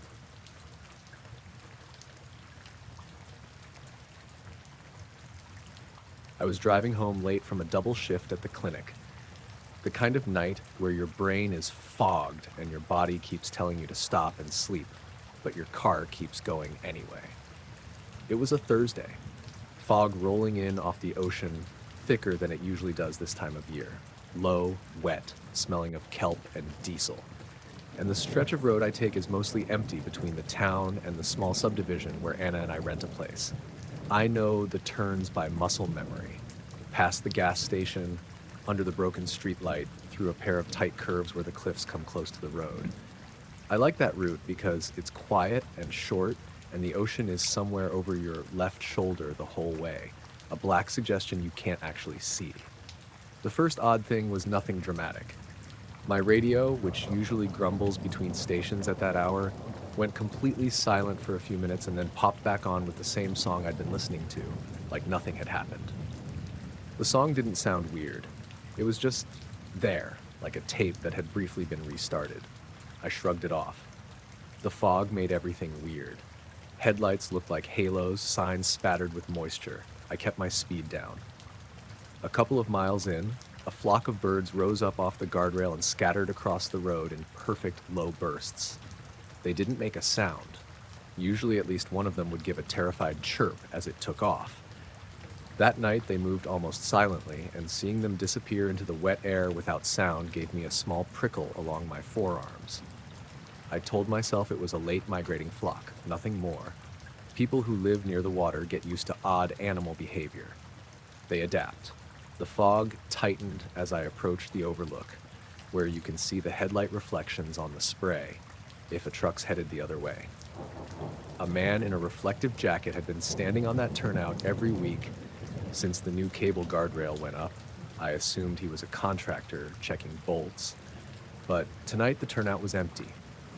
I passed his usual spot and thought, not for the first time, that the coast is full of people you see a few times and then they're gone.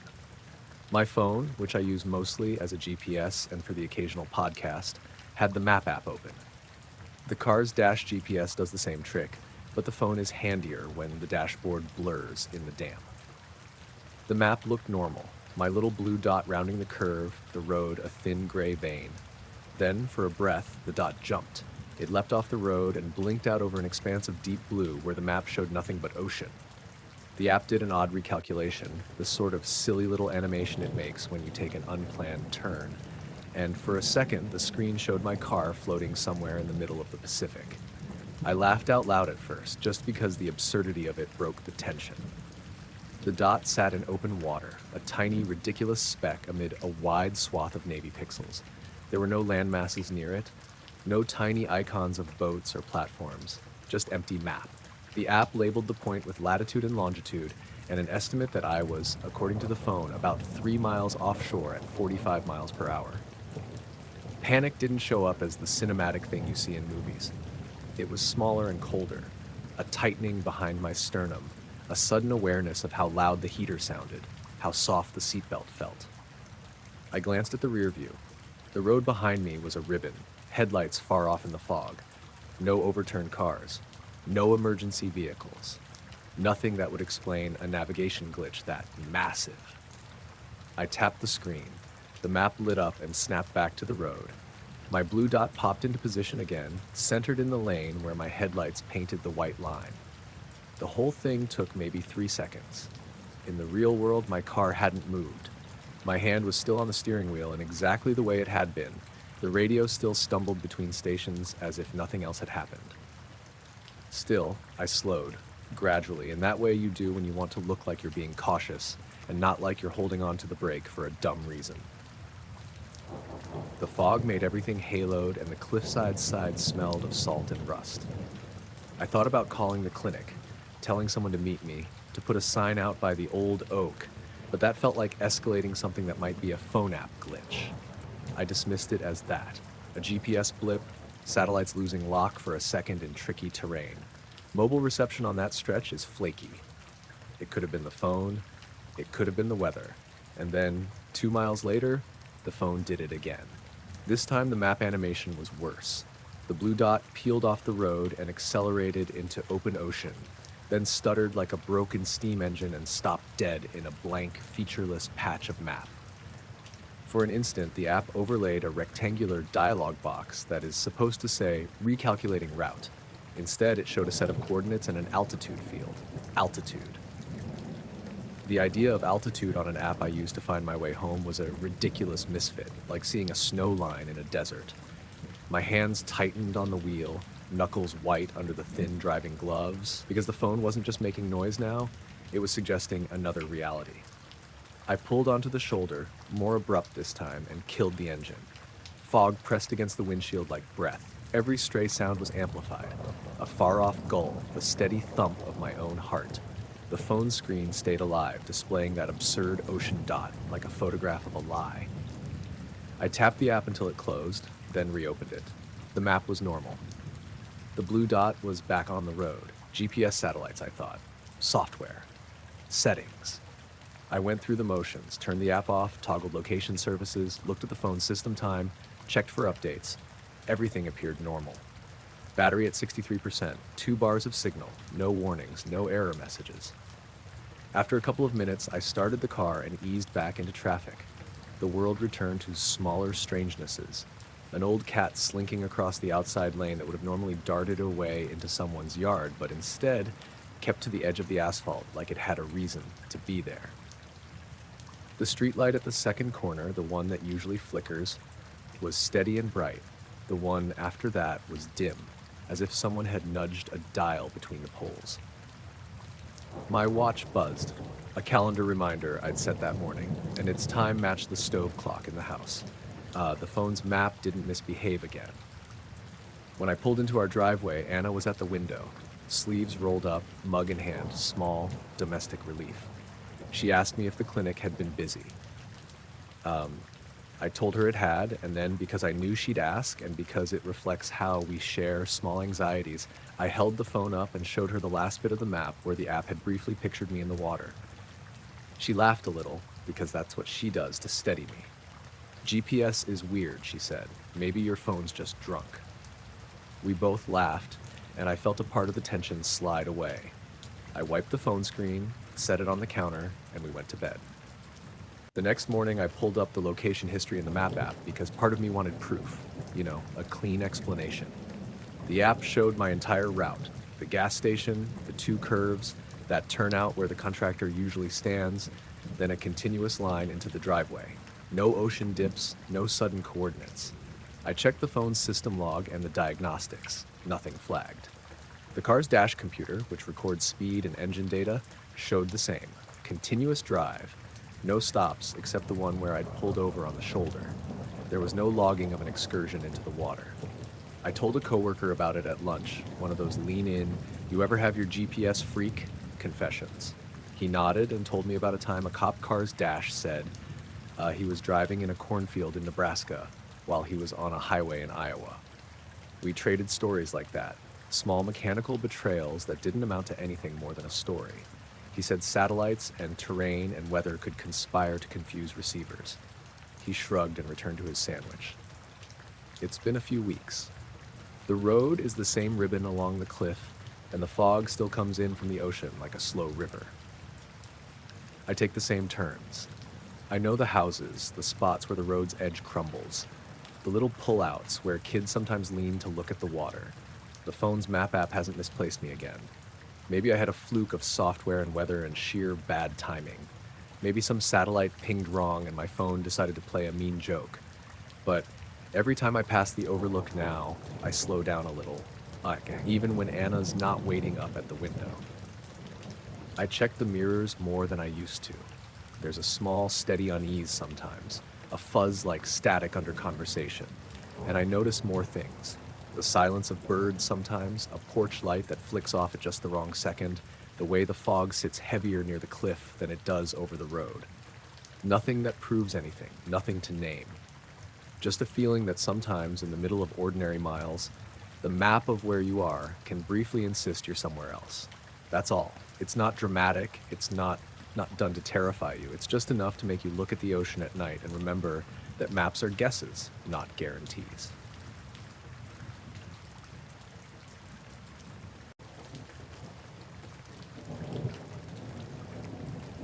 I woke up because Roxy was snarling at the window. That doesn't sound like much until you hear the kind of low, sustained growl she makes when there's a raccoon on the trash or when some idiot sets off fireworks too close to bedtime. I rolled over and fumbled for my phone on the nightstand, the screen a dull blue. It was 2:06 a.m. The bedroom was pitch dark except for the tiny glow from the stove clock in the kitchen down the hall. Roxy's growl kept going, deep and single note, and she wasn't moving her body much. She was a heavy dog, mostly asleep through the night, but she was fixed on the window like something had her full attention. I pulled the curtains aside and looked out. There were figures in the field behind my house. They were the kind of feint that happens when you haven't fully focused. Thin, vertical smudges with two pale dots where a face should be, like the reflective strips on a jacket catching a distant car's headlights. At first I thought they were cows, because there's a herd that grazes on the state lot sometimes, and the moon makes eyes glow on animals. And then I realized the dots were too high, level with the shoulders on some of them, and there were too many to be cows clustered that close to the house. I sat up. The sheets stuck to my legs. The air was warm for October, heavy with the smell of the cut hay from earlier in the week. The night was quiet in a charged way. The usual distant highway hiss had gone soft. I took a slow breath and Roxy's growl changed into a low whine that said she wanted me to do something. I slipped on jeans and a hoodie, grabbed my keys, and stepped out onto the porch. The boards sighed under my feet. When I reached the edge of the yard, I pulled the barn light switch. It popped and came to life, throwing a wash of yellow across the grass. The figures were still there, maybe 70 yards from the fence, standing in a loose line along the low rise that marks where the field drops off toward the creek. My first thought was people, teenagers with flashlights. My second was something more practical, reflective survey stakes, ghosted from the yard light. I trained the flashlight on them. The dots flashed back like eyes. They were human height, straight-backed. Some of them seemed to have something on their shoulders that picked up the light and sent it back in two precise specks. I walked the length of the porch and called out, "Hey!" My voice sounded embarrassingly loud in the night. No response.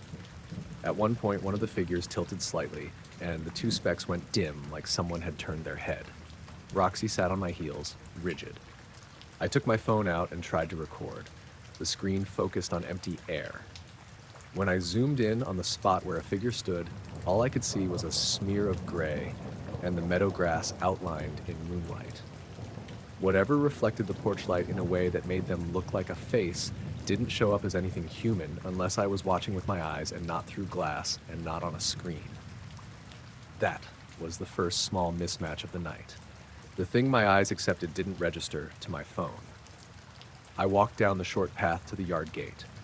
The field dropped away in a shallow bowl, wet in the ruts, and the morning star lights of the county line trembled far off.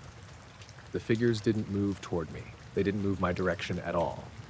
They stood like posts with pale pins of light where one'd expect eyes. I started toward the split rail fence. As I got closer, two of the figures, one's at the east end, blinked out, not in the way a flashlight dies, but like someone, very deliberately, turned their torso sideways. One instant, there were two pale dots in form. The next, the pale dots vanished, and there was only a dark vertical sliver where a person should have been. I stopped so suddenly, my boots sunk in the dew. The closest vanishings didn't look like hiding. They looked like a film removed from a frame. The space they occupied felt thinner for a second, like an exhale passing through cloth. I had the odd and small thought that maybe they'd crawled into the ditch or were lying flat in tall grass. But when I trained the torch into that patch of field, the grass there didn't stir. I shouted again. This time somebody, answered with a low sound that could have been a call or a wind through a hollow pipe. By the time I had my phone to my ear, the sound was gone. Roxy's nails clicked on the packed dirt behind me. The practical part of my brain insisted I call the sheriff. The other part wanted to stay out there and watch until my eyes burned and told me what they'd seen was real. I slid the phone into my pocket and kept walking along the fence line. The light from the house fell a little short, and when I stepped into that softer zone, every hair on my arms rose. The yard seemed to breathe a millimeter differently. I got to the point where I could see the nearest figure clear enough to tell whether it was a person or something else. It had broad shoulders, a straight stance. The reflective dots were on its chest, not its face, which made me think of tarps and backpacks. Someone must have been out there in high-vis for a reason. I called again, louder, and then the entire line of figures blinked out in the same exact way, one after another. Not in a wave, but like a string of bulbs someone had flicked. No one ran, no one dropped and rolled. It was the kind of movement you make when you're photogenic and you turn for a picture, a symmetrical change in orientation. And for the first time since I'd seen them through the window, the sound of the night moved back in. A cricket rasp, a far-off truck, tiny normal world things that had been absent earlier. I stood there breathing hard and felt ridiculous. It was close to what people do when they're trying to convince themselves rural life is the same as city life. I made my phone ring the sheriff's number, then hung it up before it connected because my thumb didn't have the nerve to press call. I walked back to the porch and locked the gate, then sat on the steps and watched the field until sweat cooled on my neck. A little while later, maybe 20 minutes, I noticed something else. The trail of dew on the grass leading out toward the trees had a patch flattened in a neat rectangle, maybe a yard across. It wasn't trampled like something had walked over. The grass lay parallel and pressed flat, like somebody had set an object down and then picked it up. It was damp and smelled faintly of metal and old hay. There were no footprints around the patch, no drag marks, nothing to suggest legs had entered or left that spot. I took a picture this time because it felt like the kind of tiny, explainable evidence that would make all of this less weird. When I checked the photo, the patch was there on the phone, but the colors were wrong, muted, as if the camera had picked up infrared more than light. The image file had a small line across it at the exact spot where the patch lay, and when I zoomed the line was a band of pixels that looked like a scratch. The scratch wasn't on my lens. I wiped it and took 3 more pictures. The patch was visible each time, but the next morning, when the sun had fully risen and the field had bleached to regular green, the grass lay normal, and the rectangle had filled itself back up. The smell had faded. I told myself no one would believe me. I told myself that might be why I hadn't called anyone in the first place. The sheriff would say kids or hunters or maybe you were dreaming, and the report would go into a drawer. But I'm the kind of person who notices the small off things and holds on to them until some explanation shows up. I couldn't find one that fit. By dawn, Roxy had curled up at my feet like she does when the world is safe again. She slept with one ear flicking because her dreams had dogs in them, and the light from the east was soft and innocent. I made coffee, tried to read the paper, and kept looking out the kitchen window at the line where the field met the tree line. The grass had no marks that morning except for the neat rectangle that had filled back in. The fence posts were where they'd always been. The county lot was a county lot, ordinary and empty. Later, when I took the garbage to the curb, a truck rolled down the county road and slowed by my mailbox. The driver leaned on the horn for one quick beep and gave a little wave. I waved back and felt the oddness like a bruise. There are some nights you will carry an image in you that other people do not have.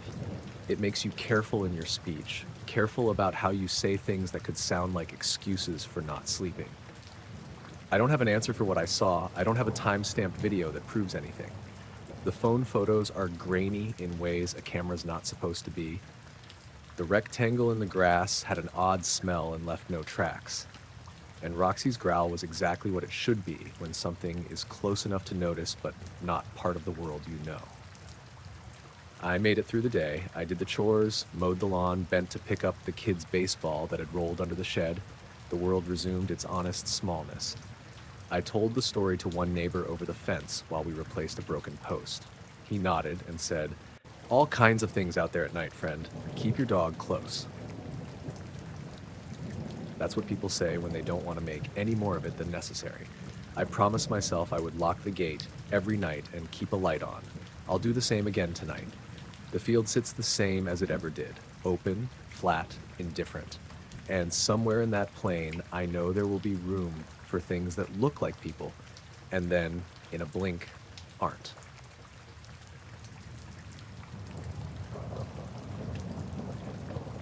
I was alone that weekend, camping near Loch Lomond in late October.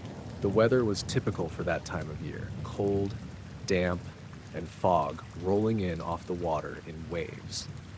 I had chosen a small clearing near the northern shore, just far enough from the main parking area to feel like I had some privacy. My plan was simple: set up the tent, make a fire, and spend the night reading and listening to the loch. By the time I finished setting up, it was past 8 and the fog had thickened. The loch was almost invisible beyond the tree line, the water itself a flat, dark sheet that reflected nothing. I had the fire going, kettle on the edge of the stones, and I was leaning back in my folding chair when I noticed the lights. At first, I thought it was someone else camping on the opposite shore. 2 small, bright white dots, almost like headlamps, bobbing slightly. But as I watched, the dots didn't move toward me or each other, they stayed in the same place. They were definitely human-sized, standing upright. The more I looked, the more certain I became. 2 men, dark suits, standing perfectly still, just beyond the water where there was no path, no road, no dock. I rubbed my eyes, thinking I was seeing reflections or something in the fog, but when I looked again, they were still there. The wind picked up, pushing the fog around them, making their shapes appear and disappear like shadows in a thick curtain. I couldn't make out faces, just the outline of their bodies, tall, rigid, unnatural in their stillness. I tried to ignore them, told myself I must be imagining things. I poured some water into my kettle and leaned back, staring at the fire. But I couldn't stop sneaking glances. An hour passed. Then 2. They didn't move. They didn't speak. Nothing changed except the fog rolling heavier over the water and the fire crackling lower. At one point, I thought I saw one of them shift slightly, but it might have been the fog again. I considered calling out, but it felt wrong. Like speaking would break some unspoken rule. I didn't feel fear in the traditional sense, more like an awareness that I was being observed and that my presence mattered in a way I didn't understand. Around 3 in the morning, the fog was so thick that I could barely see the shoreline. The figures were still there. My fire had almost died out. I grabbed my flashlight and flicked it on, sweeping it across the loch. The beam barely reached the opposite shore, but when it did, the men were gone. Not hidden by fog, they weren't there at all. I stood up, shivering, trying to see if they had slipped back into the trees. Nothing. The water was empty, flat, still. I sat back down, too tense to sleep, until I heard a sound. Leaves crunching, faint but steady, coming from the tree line along the water. I froze. The sound grew slowly, deliberate. And then 2 figures appeared from the trees where no path led. They didn't run. They didn't speak. They just walked upright, straight toward a point a few hundred yards away, then vanished behind another line of trees. I could see their silhouettes against the fog, black suits blending into the night. There were no footprints, no evidence they had walked through the undergrowth. By the time dawn broke, the fog lifted enough for me to inspect the ground where they'd been standing. Nothing. No crushed grass, no mud prints, not even broken twigs. The area was as untouched as the rest of the clearing. I packed up slowly, half expecting them to reappear, half expecting someone else to come across me in the mist. Nothing happened. Driving back to my flat in Glasgow later that morning, I kept checking the rearview mirror, expecting to see a black car or figures following me along the A82. I passed the same stretch of loch without seeing a thing. By the time I was back in the city, the experience felt like a dream. or like it was something I was meant to forget, if not entirely. I tried talking to friends about it, but most dismissed it. Probably other campers, or fog plays tricks on you. But I know what I saw. I know they weren't just other campers. I camp often, usually alone, and I've never seen anyone appear or disappear like that. Weeks later, I returned to the loch, this time in daylight, and retraced my route to the clearing. The shoreline was empty. The trees were the same. There was nothing to suggest that anyone had been there at all. I never saw the figures again. I haven't seen anyone in a black suit since, and I haven't returned to that campsite at night. But sometimes, driving along the A82 after work, when the light hits the water in a certain way, I catch a shadow or a flicker in the corner of my eye, and I swear I see them, standing at the edge of the loch, still, watching. I've tried to rationalize it, thinking maybe it was another camper, some prank, a trick of the fog and my own imagination. But the way they appeared, the way they disappeared, the fact that no path or boat could have brought them there, it doesn't make sense. I don't know what they were doing or why they were watching me, but I do know one thing. Whatever it was, they had been waiting. And somehow I had stumbled into their observation. I tell the story only now because it's been years, and it's stayed with me, tucked into the back of my mind where I can't quite reach it. Some nights I still picture them out there, black shapes in the fog, patient and motionless, waiting for someone else to notice. Even writing this, I check the windows, half expecting to see them on the far shore, standing silently, staring back.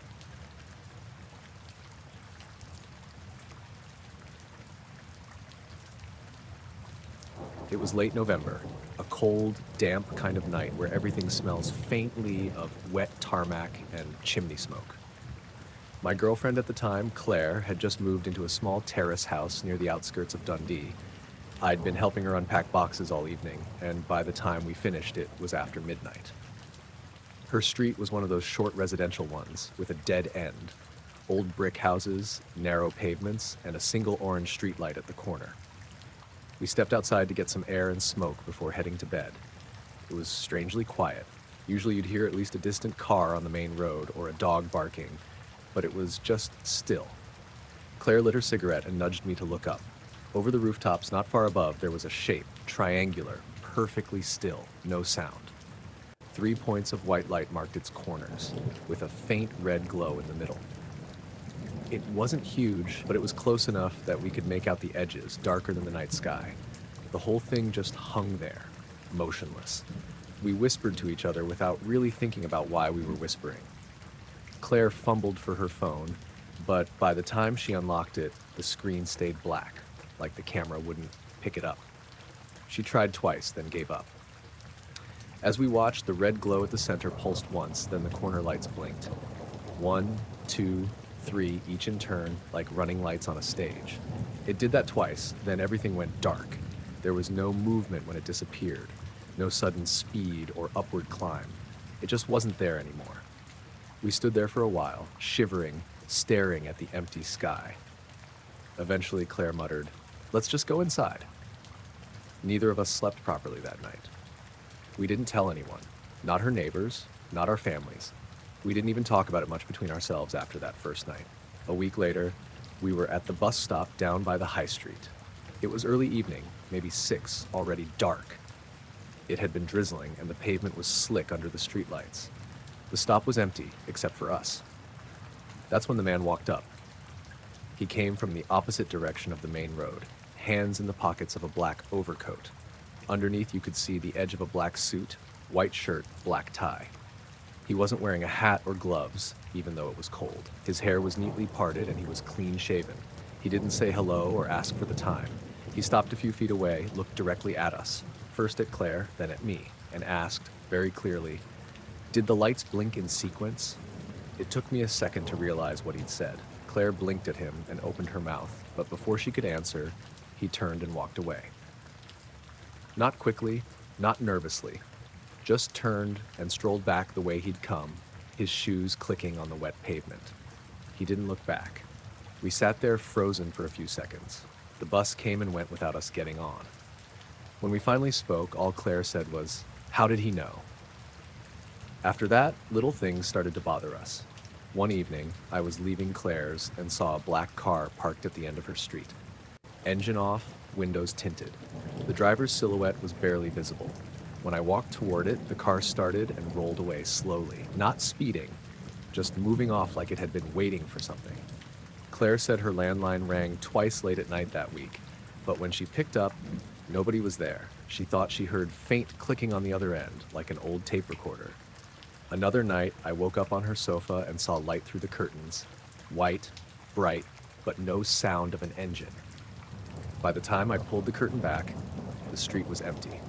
We never saw the triangular craft again. We didn't see the man again either, not directly. But once, standing at the same bus stop a couple of weeks later, I noticed a tall figure at the far end of the street under a lamp. Black coat, hands in pockets, not moving. When a bus went past and blocked my view for a second, he was gone. I tried to reason it out. Maybe it was some new kind of drone. Maybe the man had overheard us talking somewhere, but it didn't add up. We'd been completely alone when we saw the craft. We hadn't told a soul. The only people who knew were me and Claire, and she swore she hadn't mentioned it to anyone. By January, she moved again, closer to the city center. The car stopped showing up after that. The phone calls stopped too. We never got an explanation for any of it. But whenever I wait for a bus at night now, I catch myself looking over my shoulder, half expecting a man in a black suit to ask me another question I won't know how to answer.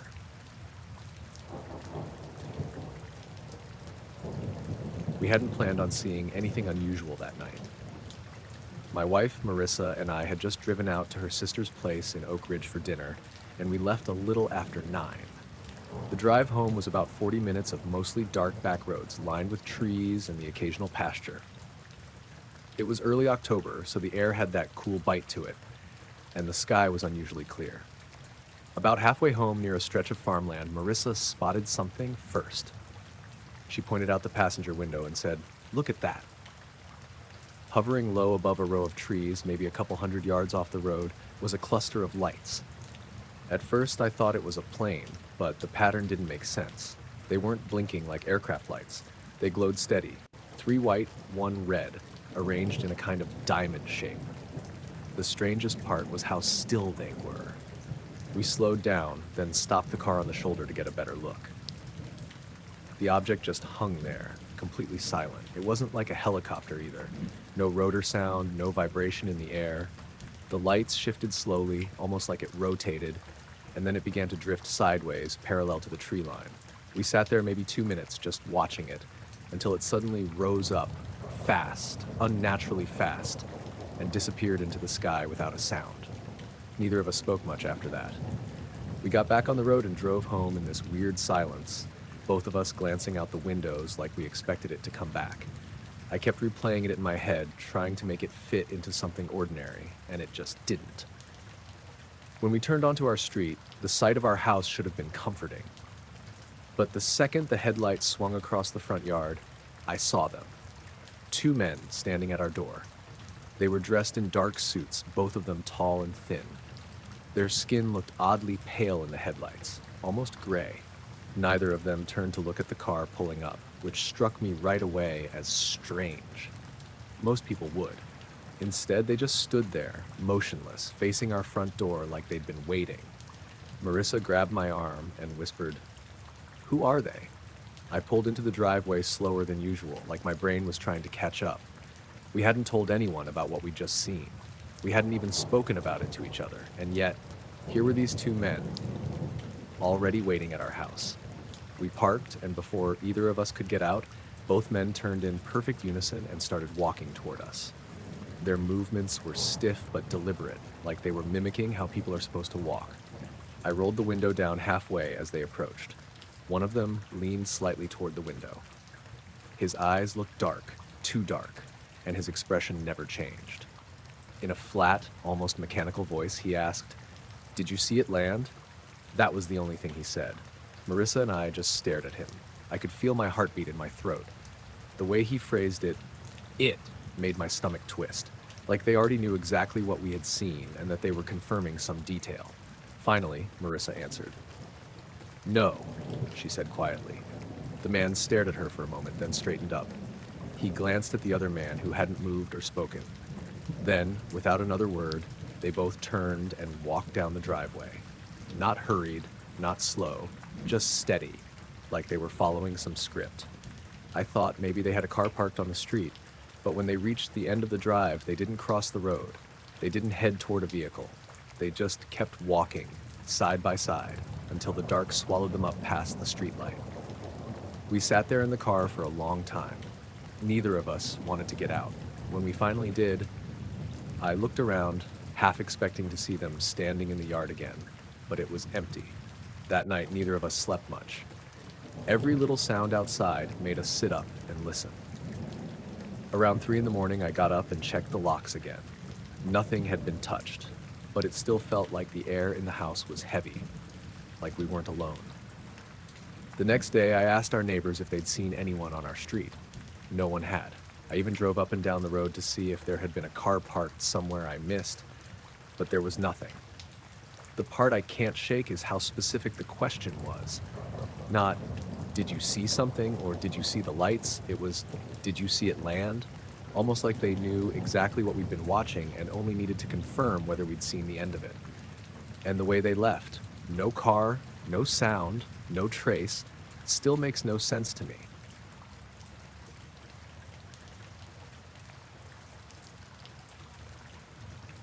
I was working nights at the time, a floor nurse at St. Cuthbert's, a small regional hospital outside Manchester. This was about 6 years ago. We weren't a big facility, so it was rare that we got anything unusual, mostly older folks with falls, respiratory issues, the usual emergencies. That night started like any other. Around 1:30 in the morning, paramedics brought in a man from a village about 15 miles north. His name was Alan Webster. He was maybe late 30s, wiry build, still in muddy boots and a jacket that smelled faintly of wood smoke. He'd collapsed in a field, according to the report, after calling emergency services himself. He'd been out walking his dog when it happened. His vitals were stable, but he was pale, shaking, and repeating the same thing over and over. It was right above me. I couldn't move. The lights were everywhere. I remember the paramedic rolling his eyes when he said it, muttering something about too much late-night telly. Still, Alan was frightened enough that we admitted him overnight for observation. I was the one who settled him in. He kept trying to sit up in bed, craning his neck toward the window like he expected something to still be there. His dog apparently had bolted and hadn't come back yet. When I asked what he'd seen, he said it was like a disc of light circling silently over the tree line. No sound at all. That's the worst of it, he kept saying. His words were slurred, like he was coming out of a faint. He claimed he'd blacked out when the thing moved directly overhead, and when he came to, he couldn't feel his hands for a minute. I noted everything, same as I would for chest pain or a fall, though part of me chalked it up to stress and maybe dehydration. It wasn't my job to judge what he believed he'd seen. Around 3 a.m., I was at the nurse's station finishing charting when 2 men walked in through the ward's main doors. That caught my attention immediately because at that hour we lock everything down. Visitors aren't supposed to come through without buzzing at the front desk downstairs. I didn't hear any buzzer. Both men wore black suits. Not expensive looking, not tailored, just standard. White shirts, black ties, polished shoes. One was shorter, bald, with very pale skin. The other taller, dark hair slicked back, maybe early 40s. What unsettled me first was how they moved. Their pace was steady, synchronized almost, no wasted motion. They walked straight to the desk without looking around. The shorter one asked in a very flat tone, "Where is Mr. Alan Webster?" I hesitated. Normally, we don't give out patient information without checking credentials. They didn't offer any ID, just stood there, both pairs of eyes fixed on me like they were waiting for a programmed response. I asked who they were with. "Administration," the taller one said. His voice was calm, but his accent was off. Not local, not even clearly British. It was like he'd learned the words phonetically. I said visiting hours were over. The shorter one leaned closer, resting both hands on the desk. His fingernails were oddly smooth like plastic. "We need to speak with Mr. Webster now." Something about the way he said "need" made my stomach twist. Against my better judgment, I told them his room number, but added that I'd need to check with the charge nurse before letting them in. They didn't wait. They walked past me down the hall, their shoes clicking in unison. I got up and followed, trying to think what to say. By the time I reached Alan's room, the door was already shut. Through the glass panel, I saw them standing on either side of his bed. Alan looked wide awake, eyes darting between them. His mouth moved rapidly, though I couldn't hear the words.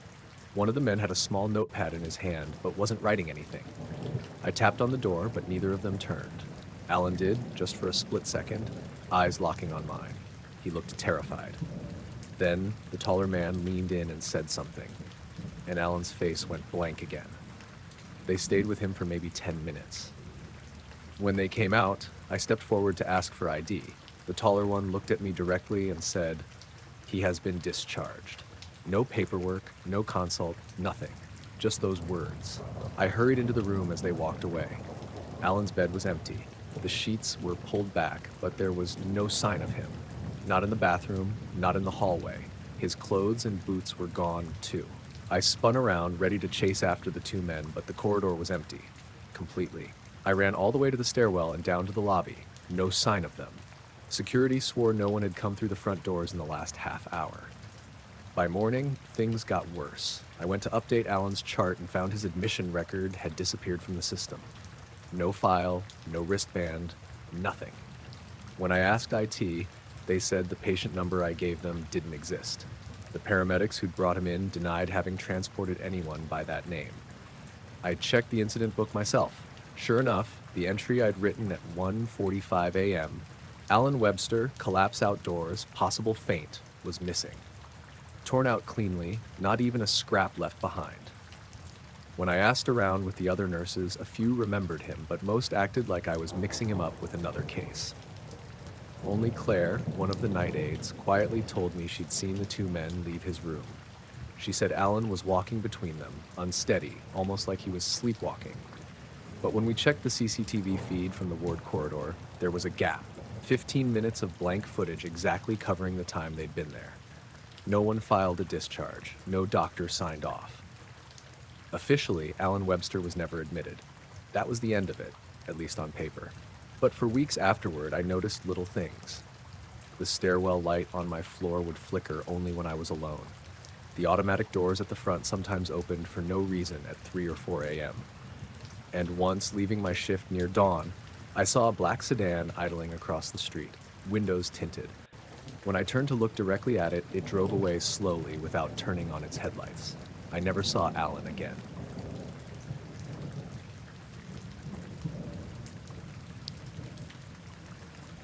I left work later than usual that night. The fog had rolled in heavy over the hills outside Ashland, the kind that makes the world feel smaller and louder at the same time. My sedan's headlights barely penetrated 20 feet ahead, and the wipers weren't much help, just smearing the mist across the windshield. I'd driven this road 100 times, mostly in daylight, but in that fog, it felt unfamiliar, like I was seeing it for the first time. I was halfway down a long stretch of twisting asphalt, trees crowding both sides of the road, when I first noticed something moving in the corner of my eyes. At first, I thought it was a branch blown by the wind, but then it moved again, low, fast, and almost deliberately along the tops of the trees, skimming above them like it was floating. It caught my headlights for a second, enough that I saw it clearly. Small, dark, vaguely oval-shaped. No wings, no glow, nothing I could identify. My first thought was some kind of bird, but birds don't move that fast, not at that altitude, and certainly not in that fog without making a sound. I slammed on the brakes reflexively, my heart jumping. My tires hissed across the wet asphalt. The thing wasn't more than 50 feet ahead. I slowed to a crawl, trying to keep my headlights trained on it, but when I got closer, it vanished. Just like that. 1 second it was there, the next, nothing. No rustling leaves, no branches knocked over, no shadow in the fog. I checked my mirrors and even shone my high beams into the trees, but the forest looked untouched. I blinked and for a moment thought I'd imagined it, but my stomach was still tight and my hands were shaking on the wheel. I kept driving slowly, eyes darting everywhere. The fog seemed to thicken around me, making the world quieter. Even the usual hum of the tires on wet asphalt felt muted, like the fog was swallowing sound. A few minutes later, I saw it again, the same shape, moving the same way along the treetops, but this time it was slightly closer. I thought I'd get a better look if I slowed down more, but as I did, it shot straight up for a second, then disappeared again. There was no trail, no debris, no sound, just gone. I pulled over at a small turnout just past a bend. The fog wrapped the world in gray, so thick that my taillights barely showed up from the road. I sat there for a few minutes, gripping the wheel, trying to rationalize what I'd seen. Maybe it was a drone, I thought. People fly drones around here sometimes, usually near the reservoir, but the speed and silence didn't match any drone I'd ever seen, and no one was around, at least not that I could tell. The oddest part was the way it moved. Not straight, not random like an animal. It darted side to side in a way that felt purposeful, like it was avoiding me, or maybe testing me. I didn't want to believe that I was being watched, but the thought had settled in my chest like a rock. I decided to keep driving, slow and careful, the whole way home. Every curve I rounded, I half expected to see it again, following the tree line, skimming over the fog. For the next 10 minutes, everything stayed quiet, nothing moving except the occasional branch sliding in the wind. My radio static felt louder than it should have, and I kept glancing at my rearview mirror, half expecting a dark shape to appear behind me. When I got closer to town, the fog thinned. Streetlights began to pierce through the mist, and the world seemed normal again. My pulse slowly returned to something close to normal, though I couldn't shake the feeling that whatever it was had been tracking me for the short stretch of road through the hills. I tried to rationalize it as a bird, a drone, maybe even a hallucination brought on by fatigue, but every detail, the shape, the silence, the way it vanished, didn't fit any of those explanations. By the time I pulled into my driveway, the night had mostly cleared. My neighborhood smelled like wet asphalt and pine. I sat in my car for a long minute, gripping the wheel, staring at the darkened tree line across the street. Nothing moved. Nothing had moved the entire way home since the fog lifted. I tried to tell myself it was just one of those weird things that happen when you're tired, driving through a storm with fog swallowing your senses. I told my roommate about it the next morning. He laughed, joking about me seeing flying raccoons or fog spirits. I laughed too, but I avoided looking at the hills outside town all day, and when I did, I imagined that shape gliding silently above the treetops. Later that week, I drove the same route in daylight. Everything looked normal, nothing in the trees, no sign of disturbance, no way to even guess where the shape had been. I drove slowly anyway, scanning, trying to reconcile what I saw with reality. But there was nothing. That night, I had trouble sleeping. Every time I closed my eyes, I imagined the fog and that dark shape cutting along the treetops, appearing and vanishing without a trace. The memory wasn't like a dream. It was too precise, too vivid, as if I could reach out and touch it. I found myself avoiding that stretch of road, taking longer detours, even in the daylight. I've driven it a few times since, and the fog hasn't returned like it did that night. No dark shapes, no skimming objects, just normal hills, normal trees, normal road. But every time I pass that stretch, especially when the weather starts turning misty or rainy, I keep my eyes on the tree line, and I can't shake the feeling that whatever I saw isn't gone, just waiting for the right conditions to appear again. I don't know what it was. Could have been a bird, a drone, a trick of the fog, but I know what I saw, and I know how it moved, and I know it vanished in a way nothing natural should. And for some reason, that feels like the most unsettling part. It didn't leave a trace, didn't make a sound, and didn't belong to the world I know.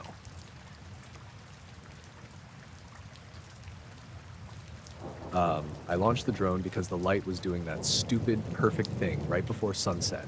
The kind of soft, oily gold that makes cliffs look like they belong in a travel brochure. I'd driven up the coast alone, like I did when I needed to not think about emails and bills. The place was a little cove north of Mendocino, a stretch of rock and scrub you have to hike down to if you want it all to yourself. The wind was low, the ocean was flat enough to mirror the sky, and I set the controller on my knee and pushed the sticks. The drone was in Mavic Air 2. Nothing exotic, but good enough that the footage usually looked nicer than anything I shot with my phone. I prepped it the usual way. Prop checks, GPS lock, battery to 90%. The signal bars on the controller showed strong. I remember thinking how nice it would be to get a wide sweep of the cove, the cliffs, the foam, how small a person looked walking that shoreline. I clipped the prop guard on out of habit, even though I never used it on open water, because there's a comfort in ritual. At first, everything was normal. The drone lifted, snapped into position a little above the cliff lip, and I eased it forward along the coast. The camera feed was buttery. You could see the wet sheen on the rocks, the dark tongue of kelp drifting like a slow shadow. I dipped the drone lower to get the surf lines and a little patch of sand that looked like a pale thumbprint. The colors were insane, blues that weren't on my monitors. Then something small and stupid happened that I didn't think to write down at the time. The compass warning popped up. I'd seen it before in parking lots when a car radio was loud, a warning that vanished if you moved 10 feet. I nudged the drone sideways and the warning cleared. I shrugged and kept going. A minute later, the birds went quiet. There were always birds along that stretch, gulls looping and terns darting over the water. They'd been around since I walked down from the parking area, noisy and messy like they owned the place. But as the drone banked over the cove, they fell into a hush. I mean, full stop, wings folded, a few coasting in a wider arc, but the noise just stopped. I noticed it like you notice background music cut in a movie. You only realize how loud it was when it's gone. At the same time, the controller beeped, signal lost. It was a flat, clear warning. The screen froze on the live feed for a heartbeat. The altitude readout hung at 280 feet. And then the telemetry continued, but the image turned into a smear of static for maybe half a second. The controller tried to relink, the little icon pulsed, and then the feed popped back as if nothing had happened. That would have been fine. Drones lose signal all the time and come back. But the world felt different in that tiny slice of time. Air pressure or my imagination, I don't know. I should have brought it straight back then. Instead, I pushed it another few hundred feet out to get the whole bay in frame.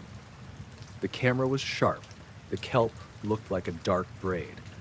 I eased a little higher to give myself more margin, watching the beach for anyone, thinking about how nice the footage would look on a slow second-day edit. That's when the screen went black again, and this time the controller gave me the return to home countdown automatically. RTH engaged, it said, and then the telemetry froze at 36021. The controller still showed bars, and the GPS map rendered the drone's white dot out where I'd sent it. But the live image was gone. I panned the camera with the wheel and got nothing. Just a gray fuzz where the ocean should be. I thumbed the control, waved my arms like I was signaling an idiot on an airstrip. Nothing. The controller kept beeping like an insistence, but the bird didn't obey. I ran down the path toward the shoreline, controller in hand, because the automated return hadn't kicked in the way it should. The drone was out beyond the kelp line, farther than I usually pushed. As I crested the last dune, the wind hit. A small gust off the sea that made my eyes water, and I could see the surface. For a few seconds, my brain tried to explain everything. Maybe it had been a flare, a wake from a fishing boat.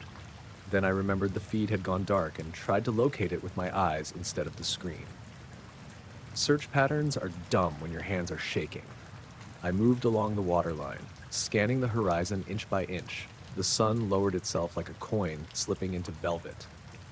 I called out the drone's name like it might answer. Nothing. I hiked back up after 20 minutes, chest aching, thinking I'd just lost a stupid little machine to the ocean. The controller recorded last telemetry at 3616 on 21, and then nothing, as if the unit had stopped logging. I sat on a ragged rock and told myself I wasn't the first person to lose a drone. People in forums lost them all the time, to gulls, to salt spray, to software. I texted Sophie, my sister, who's a marine tech, a brief, bitter joke about buying a new one. Sophie replied with a short emoji and suggested I check tide charts before I started fishing around. I laughed at myself and did, and realized the tide was definitely heading out. If the drone had fallen into shallow kelp beds, it might have beached on a rock now. That made me feel better enough to go looking at low tide. I walked the black sand and the slick rocks until my ankles got wet. Then, about 40 minutes after I'd first lost the signal, something caught in the kelp and the white shell of the drone bobbed up. It was tangled, one prop snapped, one arm gouged, but it was there. The little orange case streaked with seaweed. I dragged it up onto flat rock and sat down hard. The drone's chassis was warm, oddly warm, like it had sat near a heater. I popped the SD card out with numb fingers and waited for it to dry a minute before sliding it into my phone adapter. The video file opened, and the first frame made me laugh. Grainy ocean, the drone's own shadow over a patch of gray water. I scrolled forward to when I remembered the feed dying. At 03614, the footage was normal. The drone drifted on its station, the camera showing kelp and foam. Then, between 320 and 22, the image below the drone cut to a texture I can't name at speed. It was dark and moving, not like a boat wake or a school of fish. It wasn't water. For one frame, the whole screen filled with an almost matte black, like someone had dropped a wide piece of cloth over the lens from beneath. Then, in the next second, the camera recorded something passing underneath that blocked the entire ground. Not a shadow from above, but something with mass and edges, moving headlong across the frame. You can tell when footage is fake, when it's composited. This didn't have that uncanny flattening. The way the light wrapped and fell around it, the way small bubbles and foam clung to the edges for a fraction of a second, the refraction at the margins, all of it read like something real and wet and impossibly large had moved between the lens and the world. I scrubbed through the clip a dozen times until my thumb cramped. The object filled the frame for about a second. Then the image stabilized on open water again, and the drone jostled like a bird had passed too close. There was no roar, no sound picked up by the microphone except the faint hiss of wind. The timestamp jumped, I noticed only later, a single frame glitch in the embedded log where the camera stamped 0321 and then 321 in the very next frame. The file's external metadata showed continuous recording, no edit. But the name of the last frame before the black fill had been followed by exactly 7 minutes in the stamp. I called Sophie and left a short message. I didn't know what to say. We met at a diner later because that felt less insane than talking in my car with kelp-scent hands. I showed her the footage on my phone. She watched quiet, face getting that serious look she gets when she's trying to fit a weird sensor trace into something explainable. Could be a whale? She said, because that's what you say when you reach for rational anchors. Big humpbacks can cast weird shadows if the sun's low, or a fishing trawler's net. She paused, watching the screen. But it shouldn't match the physics on the edge like that. That looks like it was right up against the lens. I'd thought of whales and trawlers. I'd thought of cargo ships with cranes, of rogue seaweed mats. None of those matched the way the frame filled, and the abrupt digital timestamp hiccuped by 7 minutes. Sophie suggested I send the raw file to a few friends with more videotech sense. I did. A couple said like compression artifacts. One said it looked like a lens smear until he slowed it and saw the edges. None of them volunteered much beyond curiosity. People asked after the footage online and on local Facebook pages. Some joked about alien manta rays. A fisherman told me about a time-off bodega when the sea turned wrong for a minute after a storm. The harbor master said nothing. The county marine lab asked if they could have the drone. I let them borrow it for a week. They ran it through their equipment and returned the case, whispering about salt crystals and nothing that made sense. Their lead tech was more Stu. He handed me the ID card in a little anti-static sleeve like it was fragile glass. I still have the clip on my hard drive. I watch it sometimes at night when the house is too quiet and the tide's high and you can hear water at the bluff. The object's edges in the frame look like a skin of shadow with irregularities, folds maybe or ridges, but every time I slow it down, I'm left with the same vague, sinking feeling that it's too composed to be natural and too unadorned to be purposely made.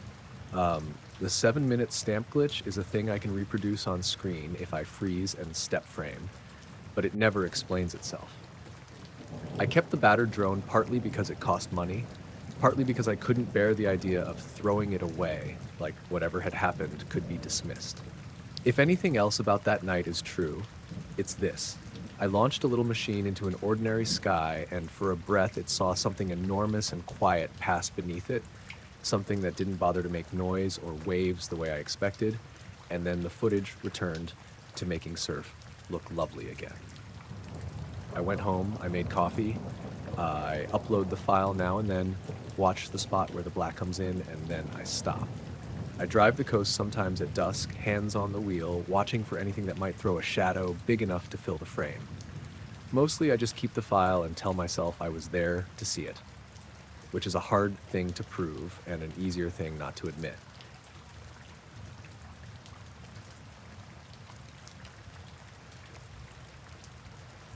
It was late March, one of those damp evenings where the air feels heavy, but it's not quite raining. I live just outside of Auburn, Maine, on a back road lined with patchy woods and a couple of empty fields. I'd gone out around 9 with my dog, Jasper, to give him one last walk before bed. He's a big shepherd mix, normally alert but easygoing. The sky had been overcast earlier, but by then the clouds had started breaking up, leaving patches of stars. There were no planes overhead, no wind, just the occasional car passing far off on the main road. The only light came from my porch behind us and a weak glow from a street lamp down by the bend. Everything else was dark. We walked down to the edge of my property where the field begins. Jasper was sniffing around like usual. Then, about halfway across the grass, he stopped. Just froze, ears up, nose tilted toward the sky. At first I thought he'd heard an owl or maybe seen a deer, but then he let out this low growl. Not his "there's a squirrel" bark, but the kind of sound he makes when someone unfamiliar is too close to the house. I turned in the direction he was looking, just up into the open sky, and saw nothing. Stars, some wispy clouds, that's it. He started barking then, short, sharp bursts, still staring at the same spot. The hair along his shoulders was standing up. I tilted my head back, trying to follow his gaze. At first I didn't see anything unusual, and I was about to pull him back toward the house, but then I caught it. High up, where the stars were faint, there was a formation of lights. They weren't bright, more like dim yellow-white dots, but there were several of them, maybe 6 or 7, perfectly spaced, forming what looked like a wide V or chevron shape. They were completely still. No blinking, no movement, no sound, just hanging there. I squinted, thinking maybe it was a flock of planes or helicopters, but there were no red or green navigation lights, no rotor noise, nothing. Jasper's barking echoed off the trees, but the sky itself was silent. I fumbled for my phone to take a picture, but the screen glare ruined my night vision. By the time my eyes adjusted again, the lights were still there, but seemed a little dimmer. Not fading out exactly, more like someone was slowly turning down a dimmer switch. The weirdest part was how motionless they were. Even satellites or planes have a glide, a sense of movement. These just hovered. I realized my own breathing had gone shallow. The air felt heavier than before, like when a storm is about to break, but the sky was clear around them. Jasper had stopped barking and was now whining, tail down but still staring up. His ears flicked like he was hearing something I couldn't. I strained to listen but heard only the distant hum of the street lamp transformer and the blood in my own ears. Then, all at once, the lights blinked out. No gradual fading that time, just gone. 1 second they were there, the next the sky was empty, only stars. Jasper immediately whipped his head around, scanning the tree line, then back up again. I waited, expecting them to reappear somewhere else, but nothing. Just the same quiet field and patches of stars. We stood there for another minute, me gripping the leash tight, Jasper's whole body tense. I slowly backed us toward the porch, keeping my eyes on the spot where the lights had been. My heart was thudding in my chest. Inside the house, I shut the door and all the windows. Jasper paced by the back door for a while, whining. I went to the kitchen window, turned off the lights so I could see out better, and stared at the sky. It looked normal. After a while, I tried to calm myself by thinking it was probably planes lined up weirdly or something like drones, but drones don't sit perfectly still that high up without a sound, and I'd never seen them just blink out like that. Around 10, Jasper finally lay down by the couch, but kept his head up, ears toward the window. I stayed up another hour, going from window to window, looking for anything. The sky stayed empty. When I went back out the next morning to get the mail, the field looked the same, quiet, Damp, nothing unusual. No tire tracks, no broken branches. Jasper sniffed around but seemed back to normal. I kept thinking about how those lights didn't move, not even a flicker until the end, and how Jasper knew something was there before I did, staring, growling at what looked like empty sky. It's been a couple of weeks since that night. I still take him out at the same time, but I keep my phone ready now. Sometimes I catch myself glancing up at that same patch of sky, waiting for those dim yellow-white dots to snap back on like they never left.